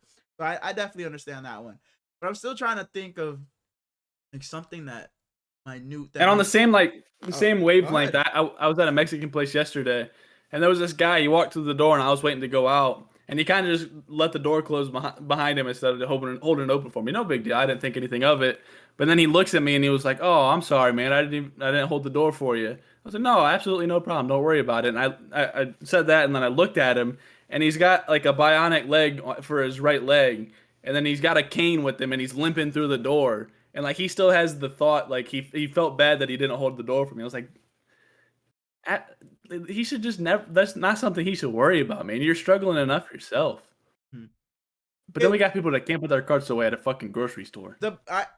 like, bro, I hate it, and Like Benny, I specifically park the furthest away. Like I've said, that I park the me furthest too. away from the store so I can get the steps walking to the store.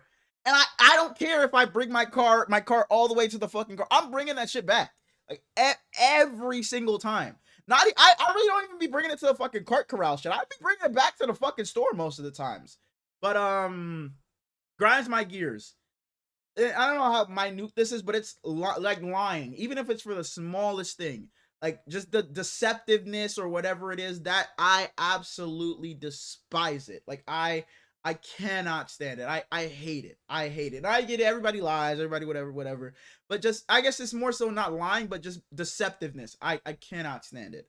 I absolutely hate it. But something small. It's gonna be so niche because it's for me. But it happened today. Like when I'm working, it's like I'll be backlogged, or it's like I got fucking 12 stores on the day. All the drivers are running late, so it's like fuck, bro. I'm super behind. I've been working 4 hours and I only got 2 stores done when I should have like 5 done. And then I'll get to my next store and it's like I'm looking around like shit, where's all the product? I know I got delivered, where's all the product? And then one of the workers will be like, hey, I got all the Coke stuff done for you. Don't worry about it. You can go ahead on to your next store. That shit, bro. I'd be like, bro, I appreciate you so much. Like, you don't understand. You just saved me an hour that I didn't have to be in this fucking bullshit store by you doing it. Like, there's a guy that I don't know if you have Wawa by you. It's a gas station, Wawa. uh like it's on my route every like 3 times a week. So Mondays, I think Thursdays and Saturdays I'm at Wawa first thing in the morning every time. And he will take care of me, like whether it's like usually like 60 cases at Wawa is probably like the average. So even if it's like 100 cases, he will take care of it and get it done for me. And if I go in there and work out 100 cases at a Wawa, it'll probably take me 2 hours. That's probably the average it takes you. I'll go in there and he'll be like, don't even worry about it. You're all good. You can go ahead and head to your next store. I got it all done for you. And shit like that, bro, I appreciate it so fucking so much. Like Yeah, that's cool. I'll tell him, bro, you don't understand. He's like, bro, you're all good, dog. It don't, I'm not tripping. It is what it is. But I tell him every single time, like, I appreciate it. And whenever it hits, like, when it hits the most, when it's like I said, shit, bro, it's fucking noon, it's 1, and I have 3 stores done. I know my boss is looking at my route like, bro, what the fuck is Herlin's doing? Then I get to my next couple stores and they're like, I got it done for you. You can go ahead to your next store. You can head to your next store. That shit, that means so much to me. Like, I absolutely love it. I guess that's something for me. And again, I know that's niche because it's my job, but yeah, that's something that really makes me happy. Last one. This is it's kind of a tough one. If you could redo or remake one decision from your past. Yeah, I've talked about this recently with my friend. Yeah. I Oh, and I'm like, this is exactly what I told him, and we both. I am not someone that lives with regret, like whatsoever, at all. Whatever decision I make it. at all. There's no Sorry. going back. Like, I try to live in the present. There's no going back. Nothing I could do. But if there is one regret I have, it is not playing sports in high school. That is the one big, like, I beat myself up about that all the Mine's time. the same. All the time. Like, I beat myself over it. And that was my friend's same answer too. It was like, why didn't I just fucking try? Why? Like, and my high school didn't have sports teams. Like, I went to a school of the arts. So I was in acting classes, film classing, directing, and shit like that. So I guess that's a reason as to why. But my local high school is literally a fucking 5-minute walk from me. I damn near see it from my house. So it's like, I could have just went there and tried it. And I guess me being in high school is like, I don't go to the school. No way I'm making the team. Like, like just fucking have that team bonding experience. I think even if I don't make it to the NFL, just that bonding experience that'll help me. But and I played like fucking like Pee-wee or whatever. But I think me being a high schooler and getting that bonding with people and all different people from different walks of the fucking world, I think that would have just like, I don't know, just made me into an even better person. Not that I'm a bad person, but just it would have just, it only could have been an improvement to my life. So like that's something I genuinely beat myself up over all the time. And just talking about those things, but now what if? Now what if I did just fucking break out and become a fucking star? Now that doesn't beat me up as much because the odds of that, exactly, the odds of that are fucking, next to none. But it's like I just beat myself up over it all the fucking time because it's like, why didn't I at least just try? Just fucking try. And like I said, if I went to that high school, I would have given it a shot, but I didn't, and I beat myself up over it, bro. It pisses me off to this day. To this fucking day. If I could go back and if you gave me a button right now, I would press it 100 times out of 100 to go back in time and go play sports, bro. I would press it every single time. I am so mad at myself I didn't. Like to my son, I didn't expect that at all. I'm gonna pound that into his like, please. Even if it's not a fucking sport, just go do something. Go be in some fucking club, a sport, something. Because I wasn't out there like that. I should have just put myself out there and go and play the sport, bro. I should have. I hate that I didn't. I was the same way. I missed. I played all three sports from like as young as I could be until 7th grade, and I was on my worst day, at least average.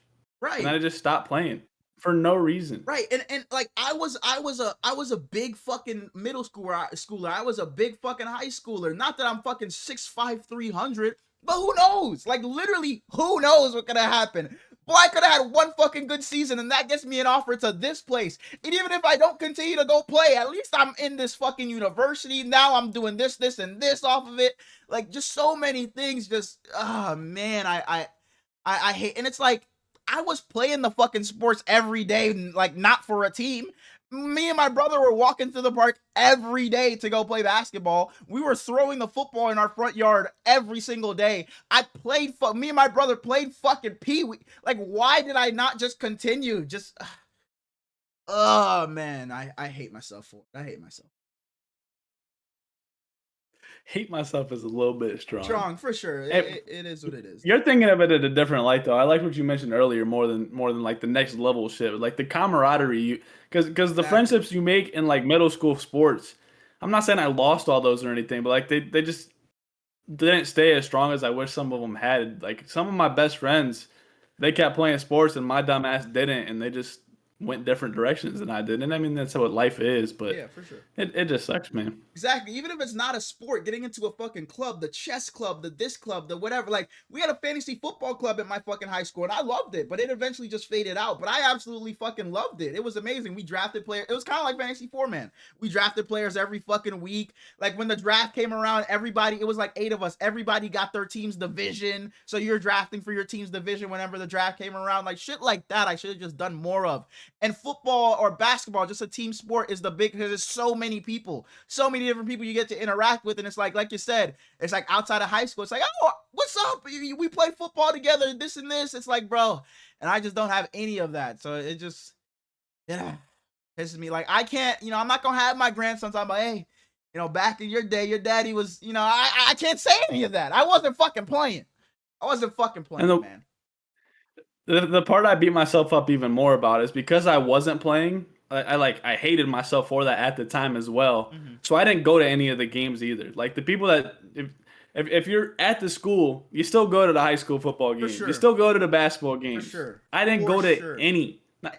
That's one thing I hated. We didn't have that at my fucking high school. So it's like I could have gone to my local school, but I wasn't invested in that team. Middle school, boy, I was there for every single basketball game. I was cheering like it was the NBA fucking finals in there. I was in there. Like, I was in there so much so it's like I never had a ride. It's like I had to fucking try to find. I didn't remember to tell my mom that I was going. Back then I have no phone. Didn't remember to tell my mom I was going. Didn't tell my grandpa I was going because my grandpa usually picked us up from school. Didn't tell him I was going. So I'm at this game thinking like, fuck, how the fuck am I about to get home? So I'm scrambling with a couple minutes left in this game. Yo, can I use your phone? Can I use your phone? And it just so happens, oh, my phone out of service. Phone don't work. Phone dead. Nobody got a fucking phone that day. So I'm sitting outside the fucking school when the game's over like, what the fuck do I do here? Like, what do I do? And I'm like, fuck, can I hop on with the other team and ride the bus? Can I ask the bus to stop me down the road? And it's an hour walk to my house. And it's like 8 p.m., 8:30, because the game obviously ended. My mom's at work. She has no clue. And my grandpa obviously hasn't picked me up because he didn't know I was he didn't know I was staying, and he was supposed to pick me up. So I'm like, fuck, what do I do here? I end up having to walk that hour home. I get home, my mom comes in and she's like, where the fuck were you? We thought we lost you. Like, everybody was on a fucking manhunt for me because my thirsty ass wanted to go to this game so bad. Didn't have a ride back home. I had to make the hour walk home. Mind you, I'm fucking 11, 12. I'm shitting bricks walking home an hour in the fucking dark. I'm like, bro, I'm about to fucking die out here. Someone's gonna take me. But I make it home and everybody was searching for me. And then here I come just walking down the fucking street like it's another fucking day. And my mom was absolutely, you're never going to another basketball game. Don't ask me to come pick you up late. You're not going to another one. But I definitely wasn't the next one. But she's like, don't ask me to go to that shit no more. Because they literally thought they literally thought I was lost. They thought I was like gone, like took. But I just, being a dumbass kid, just didn't have no ride back and had to just say, fuck it. I got to make this hour walk home. Hey, it is what it is. I was dedicated to you. Trade Winds middle school basketball team. The Trade Win Buccaneers. I was dedicated, man. I was dedicated. That's all I got for you. But before we do our little outro, go ahead and look at that timestamp. I don't even have OBS open right now. I have Google over it. 2:40. We obviously started a little like. Hey, bro, I think this might be our longest ever. We gotta have some fucking timers on this shit. Like, I gotta. So what the fuck do we be talking about? And yeah, there's a bit. I guess I gotta cut. We appreciate you guys tuning into another episode of the Rose and Smallz Show. As always, go down, like, comment, and sub if you haven't already. Head over to the TikTok, the Instagram, the Twitter, the YouTube Shorts, and show some love over there. We appreciate you guys watching as always, and we'll see you guys on Friday for our preview episode of Week 6 of the NFL season. Stay safe, be a good person. We love y'all. Peace.